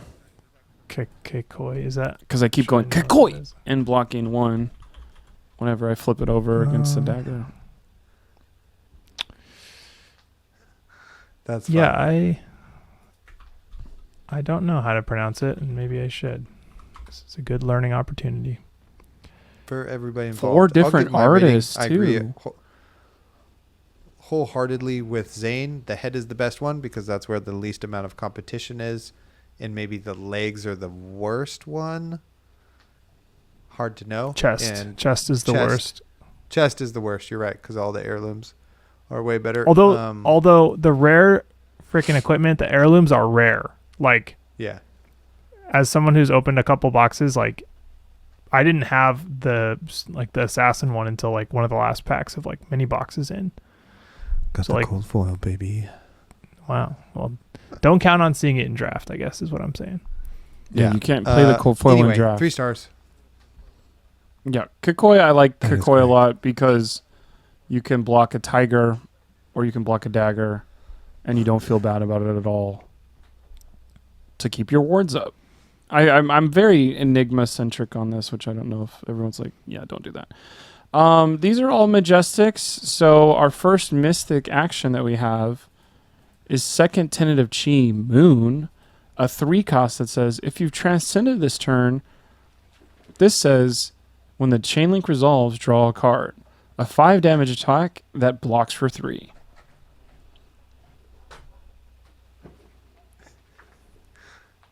Nice, Zayne. I don't know what just happened for you on your end, but something happened. Everything is totally normal and cool. Everything's totally normal and cool. I give this 2 stars. It's a 3 for 5, and for it to be really sick off a 2-card hand, well, not even. It needs to be a large hand because you need to transcend. So 2 stars. All right. That's fair. I'm higher on it than that. I give it 3.5. I mean, I think 5 is a relatively big number for a blue. You know, it's the Raging Onslaught template with upside. Blocks 3. You know, it's not, It basically it's not says, sexy, but make it's a good. ponder. I think this is of the second tenets, it's my least favorite, but yeah, if you transcend like with Enigma or something, like you transcend with one of the classic instants, you activate Enigma, you draw a card, you're feeling good. I feel like I'm pretty low on this- all of the second tenants. Wow, I have one in my Really? CC deck, Okay, so so- we will fight later. Second tenet of this Chi is Tide, limited, though, homie. is if you've transcended this turn, this gets bumped to 7. 3 costs, 5 damage, 3 block. Yep, this is a 4-star card, and I'm very happy to have it in every deck. 2 stars. What? Too cute. No way. No way. 7 big number. You must be bad at Totally. drafting Chi, because these are. You have to have another blue with go again, or that's an instant, and potentially the resources to pay or play for it. And then you need to have also a transcend card, and then transcend, and then you can play this. It's just like a lot of stuff, and I think other cards in the set are more valuable than this one. It's limited. A 2-card 5 you learn to live with, and a synergistic 2-card 7 is very high ceiling. So I mean, All right, like it. that's fair enough. I think there's maybe this didn't really unlock in my brain. I'm not saying it's not unlocked in yours, but like if you have a pain in the ass 0 for 1 blue from new, and then you flip your Chi card, and then you use the Chi card to play second tenet of Chi Tide, you did a on hit 0 for 1, and then a 3 for 7. And that's like oh crap, like that's really good. Or not. Yeah, it's fair. I mean, could be wrong. Could be The right. next one. this has crazy synergies specifically with path well traveled, like to do exactly what Blake just called out. Like attack into path well traveled to give your attack go again, and then using that blue that you just got back into your hand to cast this is huge. This is in my new deck currently, and I'm really liking it because you play this and transcend behind it after your opponent thinks like, oh, it doesn't have go again, and then like, or you can slither or hiss on the top of this. Depending on how many cards you have in hand, it'll be pretty easy for your opponent to figure out what's going on. But like those type of things are like, this is either going to go wide turn or be tall, and your opponent's not going to guess correctly every time.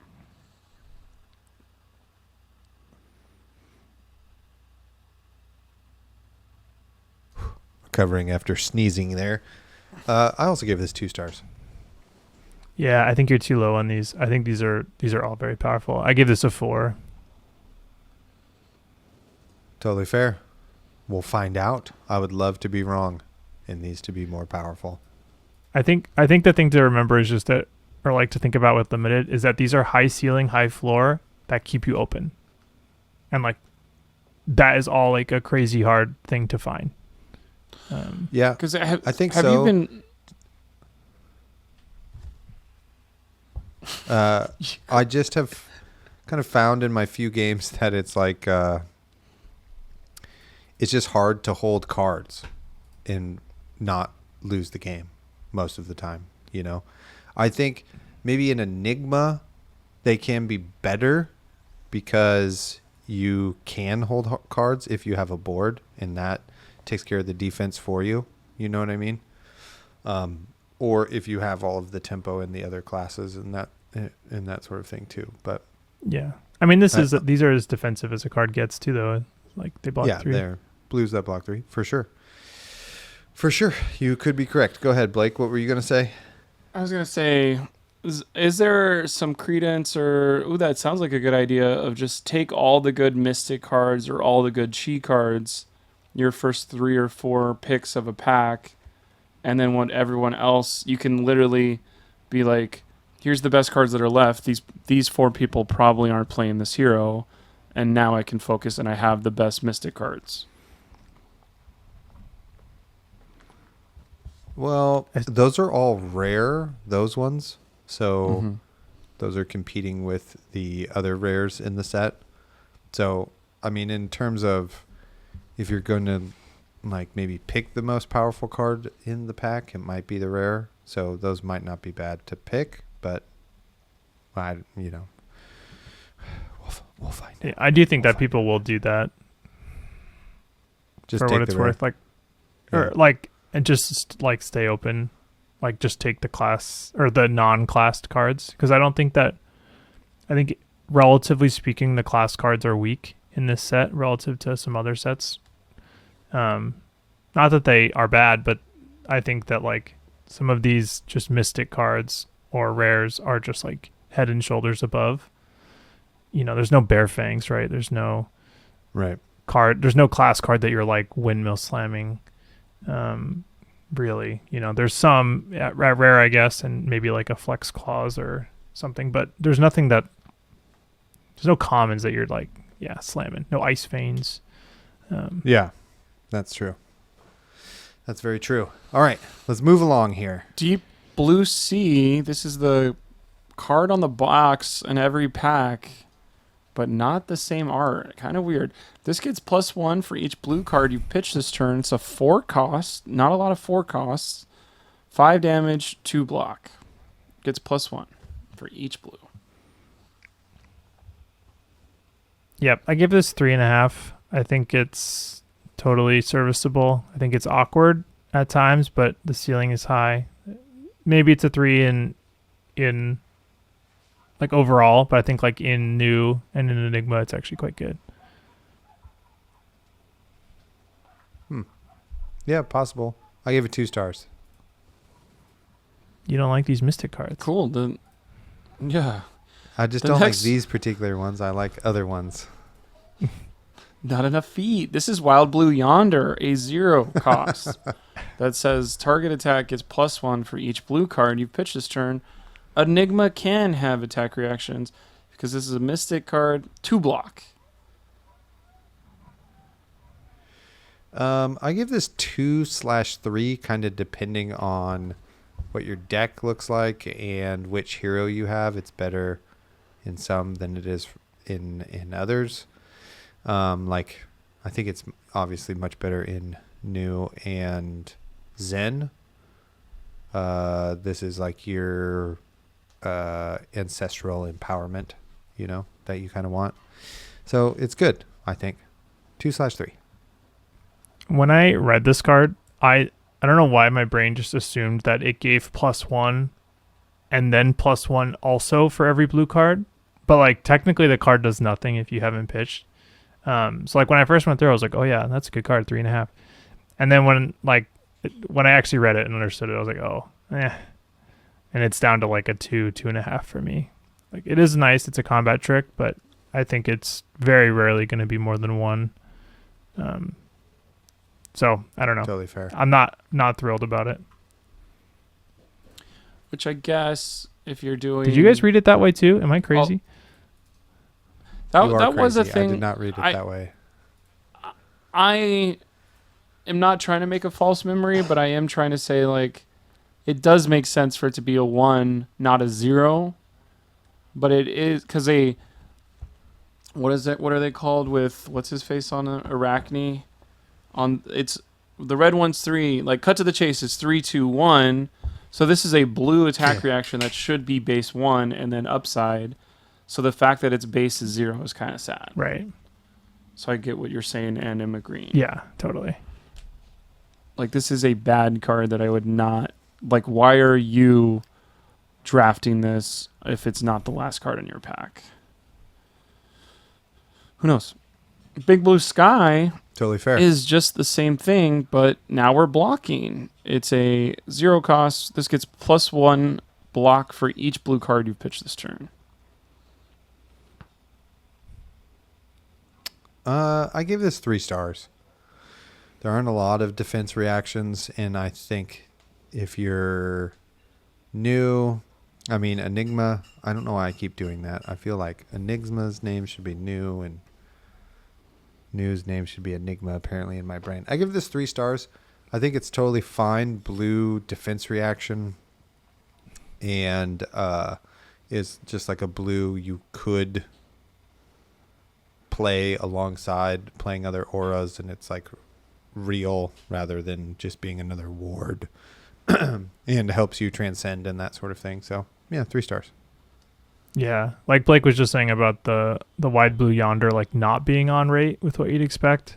This like actually is. This is the same rate as Sink Below, right? It just happens to be blue, and then with upside. So yeah, I'm happy to have this card. I give it a 3.5. I don't think it's like amazing, but I think it's flexible and lets you transcend on their turn. And there are some transcend cards that like drop in the ocean, for example, like are really only good on their turn. So this kind of like enables that. Which is nice. That was Big Blue Sky. Droplet is our first of 4. This is the 0 cost one. If you played another blue this turn. Yeah. Or is it 5? 1, 2, 3, 4. There's 4, yeah. Droplet, 0 cost. If you played another blue's turn, this goes up to 4 damage. It's 2 damage base, 2 block. Yeah, I'm also going to group all 4 of these into one and then make a quick note that 2 of them are slightly better, but these are all not good. Like, they're fine, but you don't really want them. I give them probably a 2 on average, with the little caveat that the 0 cost and the 3 cost are like slightly better, just because they fit cost curves better, but none of these are particularly exciting. I gave all of them a 2, except for Rising Tide. I thought was slightly better, and we could give that a 3. I would love it if Droplet was a little bit better. Nice. But sadly, that powerful, beautiful foot is not better. I definitely think that these aren't cards that you're like, I need that. You're like, oh, okay, I think I could make this work. Let me put it in my 30 at the last minute. Up next is Wash Away. This is a Mystic defense reaction that costs 2. If you've played another blue card this turn, this will be a 2 for 5 instead of a 2 for 3. A defense reaction that costs 2. 1 star. 1 star. No notes. It's bad. It does feel like it's has a place in hand Enigma, clogger. maybe, but yeah. Not great, Bob. Now Bad. It's time for the first tenets of cheese. These are nice because they all have 3 blocks. The moon cares about when you draw a card. It cares about you get to draw a card when you attack. Your next blue attack this turn gets, when this attacks, draw a card. Go again. Yeah, this is a weird one. It's like better than it seems and worse than it seems all at the same time. I give it a 3.5 overall, but I think that's mostly because it's good in Enigma. But I think that this card kind of sucks in like Zen, for example. True. Yeah, pretty good in new though. Also, I gave it 3 stars. It's a 0 blue block 3, and I like that the card doesn't have to hit. It's just when it attacks, it draws a card. So that could enable some slightly bigger turns. So 3 stars for me. First tenet of Chi Tide. This one says, get a couple extra damage. Your next blue attack this turn gets +2 damage. Go again. Block 3. I only gave this one 2 stars. The +2 is kind of whatever.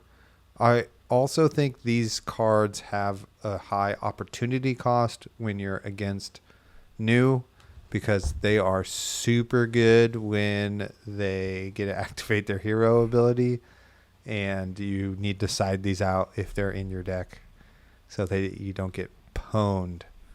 But yeah, only 2 stars for this one. +2 is fine, but we have better cards doing a similar thing. Yeah, I was just about to say that similarly to the last one, how like it's very good in Enigma. I think that this one in particular is very good in new, and therefore playing it against new is risky. But like new can play this, play her transcend instant, and then activate new, use your blue against you, and she gets the +2. So yeah, I gave it a 3.5 overall, but it's like a very contextual 3.5, and there's because it's good, it's bad against new. If that makes sense. And anytime your buff does worse than it does when it blocks, do you want to be drafting blocking cards, or do you want to be the person who's asking the questions? Up next, first tentative Chi Wind. The next blue action card you play this turn gets Go Again, which I think is super cool because this could let you play a couple blue auras if you're Enigma. It blocks for 3. Yeah, you would think that this card says your next blue attack this turn, like if it followed the same templating, but for whatever reason, they made it better for Enigma. So I gave it a 3, but it's not that different than the rest, but it has a place. Yeah, I also gave it a 3. Now it's time for the 8 Chi cards. A Drop in the Ocean, Homage to Ancestors, Passover, Path Well Traveled, Preserve Tradition, Rising Sun, Setting Moon, Stir the Pot, The Grain That Tips the Scale. Let's go ahead and say, what are the 3 best for new to grab? I would go with Passover, Homage to Ancestors, and maybe Path Well Traveled. Yeah, I'd agree with that. I think Preserve Tradition also quite good. Yeah. I think that's why I'm that could be asking really the good. number 3, because there's going to be three packs means you have either 3 Chi means you're right at it. If you have less than 3 Chi, that means somebody else got greedy and took 4. I don't know if there's a strategy where you just grab 7 Chi and then everyone else's deck sucks because they can't turn their Chi on, but I think 3 is the best you can get.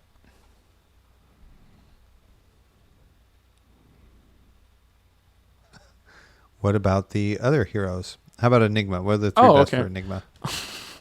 Well, yeah, what are the 3 best ones for Enigma to grab for Chi?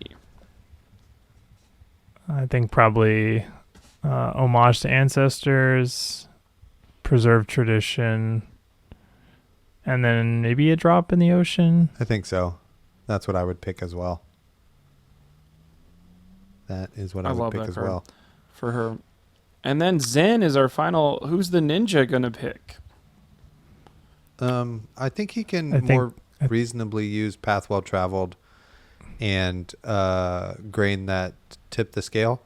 I think also maybe Stir the Pot might be the best in him as well, because once you transcend, you kind of would like to get it again.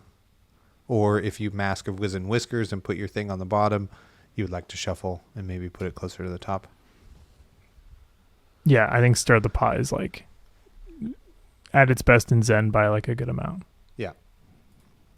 But I think all 8 of these are like very powerful in general. Like I think you're happy to have all of them in every class. And they're like Homage to Ancestors and what's the Preserve Tradition are kind of just generically good in all of the decks. Yeah. Banishing and Nimblism, so they can't Nimble Strike. Oh, God, I'm pretty sick. Whoa, that's actually sick. Yeah, it's cool. Speaking Cool of little stuff that's interaction. sick, it's generic time. And our generics, we're not caring about Majestics yet, so up next is Blanche, one of the weirdest cards in the set. A 3 It's so damage, sick. just kidding, 3 cost 7 damage card that says, when this hits a hero, cards they own lose colors until the end of their next turn. 4 stars. Super good. 4 stars. Pack one, It's pick very one. good. Also a rare. Also the name doesn't make sense to me. Just makes me think of Golden Girls. I thought I always read that the name is Bleach because it's like remove the color, Yeah. but it's not bleach. It's a word that's dangerously close to bleach. Blanche. Well, do you know what Blanche means or no? It means like to cook in water, doesn't it? Like to boil something. But it makes white or pale by extracting color. So whenever you do blanch, your vegetables Wait, is get that- whiter. I don't know, but Is that? I've is that what it I've means? heard like bleach. Yeah, the blanch is another word where it's like bleach maybe got its word from blanch and originally. And you're like, oh, I see. Yeah, it's just associated with cooking green beans Or cabbage. or cabbage. Yeah. I don't cook. so Anyways, I know it from something else. I like these emissaries are kind of like we split up E-Strike into 3 different cards. Emissary of the Moon says, when this attacks, you may put a card from your hand on the bottom of your deck. If you do, draw a card. 4 damage, 0 cost, 2 block. yeah, I think we can kind of do these all together because Yeah. they're similar. Like, you know, it's the E-Strike modes, so they're all the best at different times. But yeah, these all get a 4 from me. I think, you know, the 2 block is bad, but if all that you do is you just drop it 0 for 4, that's great. And then if you're a Zen and you get to cheat the whole cost curve of putting a card on the bottom because you bought him a tiger, you know, you can turn your tiger into 2 damage, or you can turn your tiger into a new card, or go again. Like, that's all very powerful kind of stuff that like Fi could do. So yeah, 4 stars. I gave them all 3. Just because I think the reasons you already said, those just make good classic cards. 0 for 4s, the 3s with some abilities that you may or may not use. Like them. Yeah. I think Emissary of Tides is a little bit better because Yeah. a 0 for 6 technically is pretty good, where it's like we don't have a bunch of 2 for 6s in the set like we normally do. And like the 2 for 6s that we do have are Majestics. So it's like this is our 2 for 6 in this set. I don't know. I like that one more than the other 2 whenever I see them. Up next, Gravekeeping. We can mess with our opponent's graveyard now. When this attacks a hero, you may banish a card from their graveyard. It's a 1 cost that's going to do 5, 4, or 3 damage, depending on red, yellow, or blue. Blocks for 2, though. I give this 3+. I think 1 for 5 is pretty good. At the end of a chain, or just pitch a blue and it's 7 damage in Zen, and it's 6 damage in what's her face new, but it could be actually a little bit more gas if you actually have the blue one. Then it's 1, then 1 for 4 go again.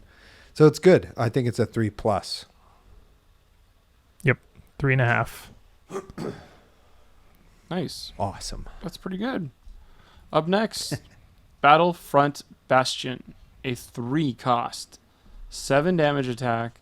When this defends alone. That's the first time we've seen those words in Flesh and Blood. Prevent the next 1 damage that would be dealt to you this turn. A 7 damage attack that blocks 2, but maybe prevents something else.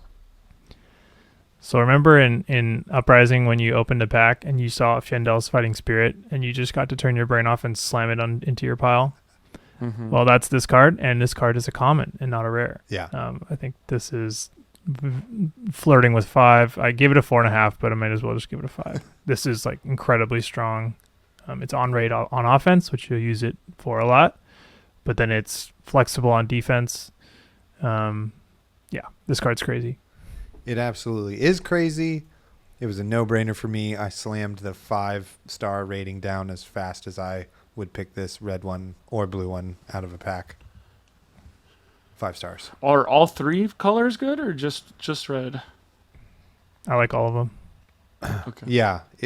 Yellow's the worst. Yellow's the worst. But if I do all like it does, that they had. if all it does is You go. block a Kakara and then a Tiger, that's freaking sweet. That's so much value. Yeah. I like that they got this artist to do it because it looks like it's his name. Oh yeah, it does. That is Okay. good.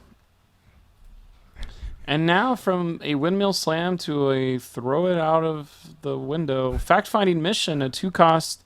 6 damage attacks, so I guess I lied earlier. There are 2 damage, 6 damage attacks. When this hits a hero, you may look at a face-down card in their arsenal or equipment zones. 6 damage, 2 block, though. This is a 2-star for me. Correct. We just got better cards. Nice. I like it then. Yeah. Correct. True. I think the red is like fine. Yeah. But yeah, you don't want this. Yeah. Yeah. It can be kind of relevant, that hit effect. Like, are those aqua arms or Kakoi arms? You know? That's kind of, it could be kind of cool to know that. But other than that. Yeah, kind of.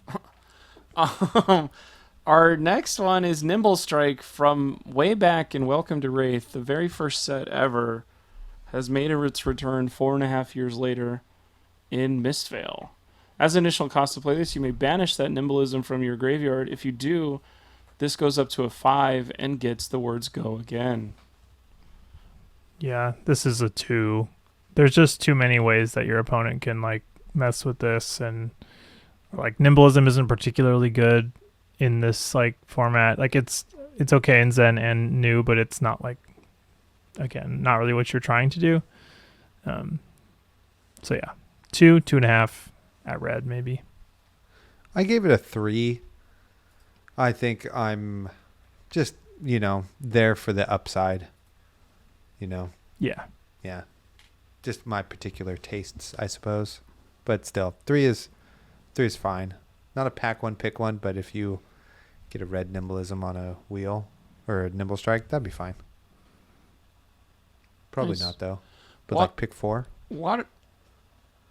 Oh, pack 4. Pick 4. Pack 4. Pack 4. Yeah, pack 4 draft. This is Water the Seeds. I haven't seen really anybody talk about this one. A 1 cost. When this attacks, your next attack this combat chain with 1 or less base damage gets +1. Go again, 3 damage attack, 2 damage attack, 1 damage attack, whether it's red, yellow, or blue. 2 block, though.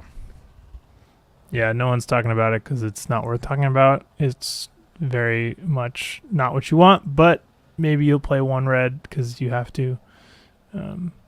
Yeah, 2 stars. Windmill Slam, 1 star. Nice. Yeah, it's reasonable. Let's spend no time on it. 1 Wounding Blow from back in the day, just like the other one was. 0 for 4, 0 for 3, 0 for 2, red, yellow, blue. Nothing written on it. Vanilla, just blocking and an on-rate attack if you get the red one. The perfect card. Perfect card. I gave this... It's a 3-star. Yeah. Yep. 3 stars. I maybe gave it That a makes 3 sense that minus. it's directly in the middle. But 3 minus, no. But we just have a number of cards that are very similar that do a bit more as like a red card Yeah. that I could have. So that's kind of why I gave it like a minus. But would not be unhappy with having a 0 for 4 that blocks 3. Or a 0 for 2 that blocks 3. So it's just old. Nice. And now we have crappy Sink Below. Evasive Leap. This is a defense reaction, believe it or not. It's a 3 block, 2 block, or 1 block for red, yellow, blue. Nothing written on it is very interesting to me. It is literally just the only way you could block from Arsenal in this set. Traditionally. Yeah, it's 2 stars. It would be worse if there wasn't a hero designed around reacting. But this is a safety valve into New somewhat. So we'll give it 2. Yeah. I gave it 2+, just because the red, it's good to have defense react. Like, you don't want 4, but if you had like 1 red evasive leap in your deck, that'd be pretty good. Yeah. If you're sitting 2+. next to a notorious assassin player, grab a red evasive leap and put it in your arsenal until it's time to stop the one time they get you. And there's no D-React hate in this set, right? Correct. Like, you can Not at D-React all. everything. There's no... Yeah, so this is, like, safe. You're not thinking about Command and Conquers or Right. anything. Yeah. Or, And speaking of Wreck Command and Havoc. Conquers, Yeah. Nimblism. Another banger from Welcome to Wraith. The next attack action card you play with costs 1 or less, gets 3 damage, or 2, or 1, depending on red, yellow, or blue. Blocks 2, though, and it says go again. This would have been a perfect time to give us some new art for this. Not that I have anything against this art, but it could have been something flavorful and cool. But You don't like alas. Yellow Wave? yeah, I do like that it matches Nimble Strike, Yeah. but that's about as much as I can say. It's a soft 3, very soft 3. Yeah, I gave it 2. It seems like it would be better. But in the few games I've played, it was so mopey. And I was like, this just could have been a different card. I mean, when you can 2-card 7, right, with your Wounding Blow or your Pouncing Key or whatever, which is cool. You can its best purpose is on those rare stealth cards. Mhm. Make a rare stealth card come in for 6. Now we're talking. Yeah. But yeah, there's a lot of hands where it's incredibly mopey. Yeah. You're like, well, I just kind of wish this was another attack. And that's it. We did it. Zayne, what Majestics stood out to you that you wanted to talk about? Okay. There are a couple. You've probably heard some complaining about Manifestations of Miragai, and that is valid. Yeah. That card is silly and shouldn't exist in the limited format, most likely. But it does, so be aware. If it's in your pack one, pick one, you're drafting Enigma. Congrats, and you'll probably do well. Get the hat, get it back, do it again. I With think the arms. levels make of it enlighten- be- yeah, It yes. could be a 5 damage thing every time. 10 damage. thing. Obviously, levels of enlightenment you're drafting for value, but also because it's crazy. Especially if the extended art's And then I think, the assassin one, it's not quite Manifestations of Miragai level, but I do think that just the Nick is pretty wild. And then if I had to pick a ninja one, it would be Chase the Tail, the kind of 1 for 7 if everything goes well. I don't think any of the ninja ones are quite as like. I think the best one is Miragai. I think the next best one is Just the Nick, and I think the third best one would be Chase the Tail. And then all the sacred arts are good. I agree 100% with everything you said, except for the sacred arts, which we don't have time to get into. But yeah, if you open any of those Majestics, you just then force that hero because they're super good. I maybe would shout out Prognosis as being maybe the better of those two blue Majestics. It's a little bit easier to get off and is a bit more disruptive. And it just has blanket when this banishes a card, any card, doesn't matter, gain a life. So Yeah. in theory you could gain like 3 life or whatever, or 2, I guess only 2, but yeah, that's good. So You can get more than 2 if they block. more than 2 if they block. Exactly. That's where I'm getting at. It's a long podcast. So yeah, that's our set review. I'm excited for my first tenets of chi hatred to increase to just okay. I hope that happens. Or second tenets. It's the second tenets. The second tenants. That I was pretty low on. Blake, you did a great job. Thank you for being here. I appreciated the extra voice in the podcast. Zayne, you did a great job. Thank you both. Thanks. Blake, one card that you love. Call them out in this limited format. I beat someone by playing Cosmic Awakening for 15 in my second game ever playing in this limited format.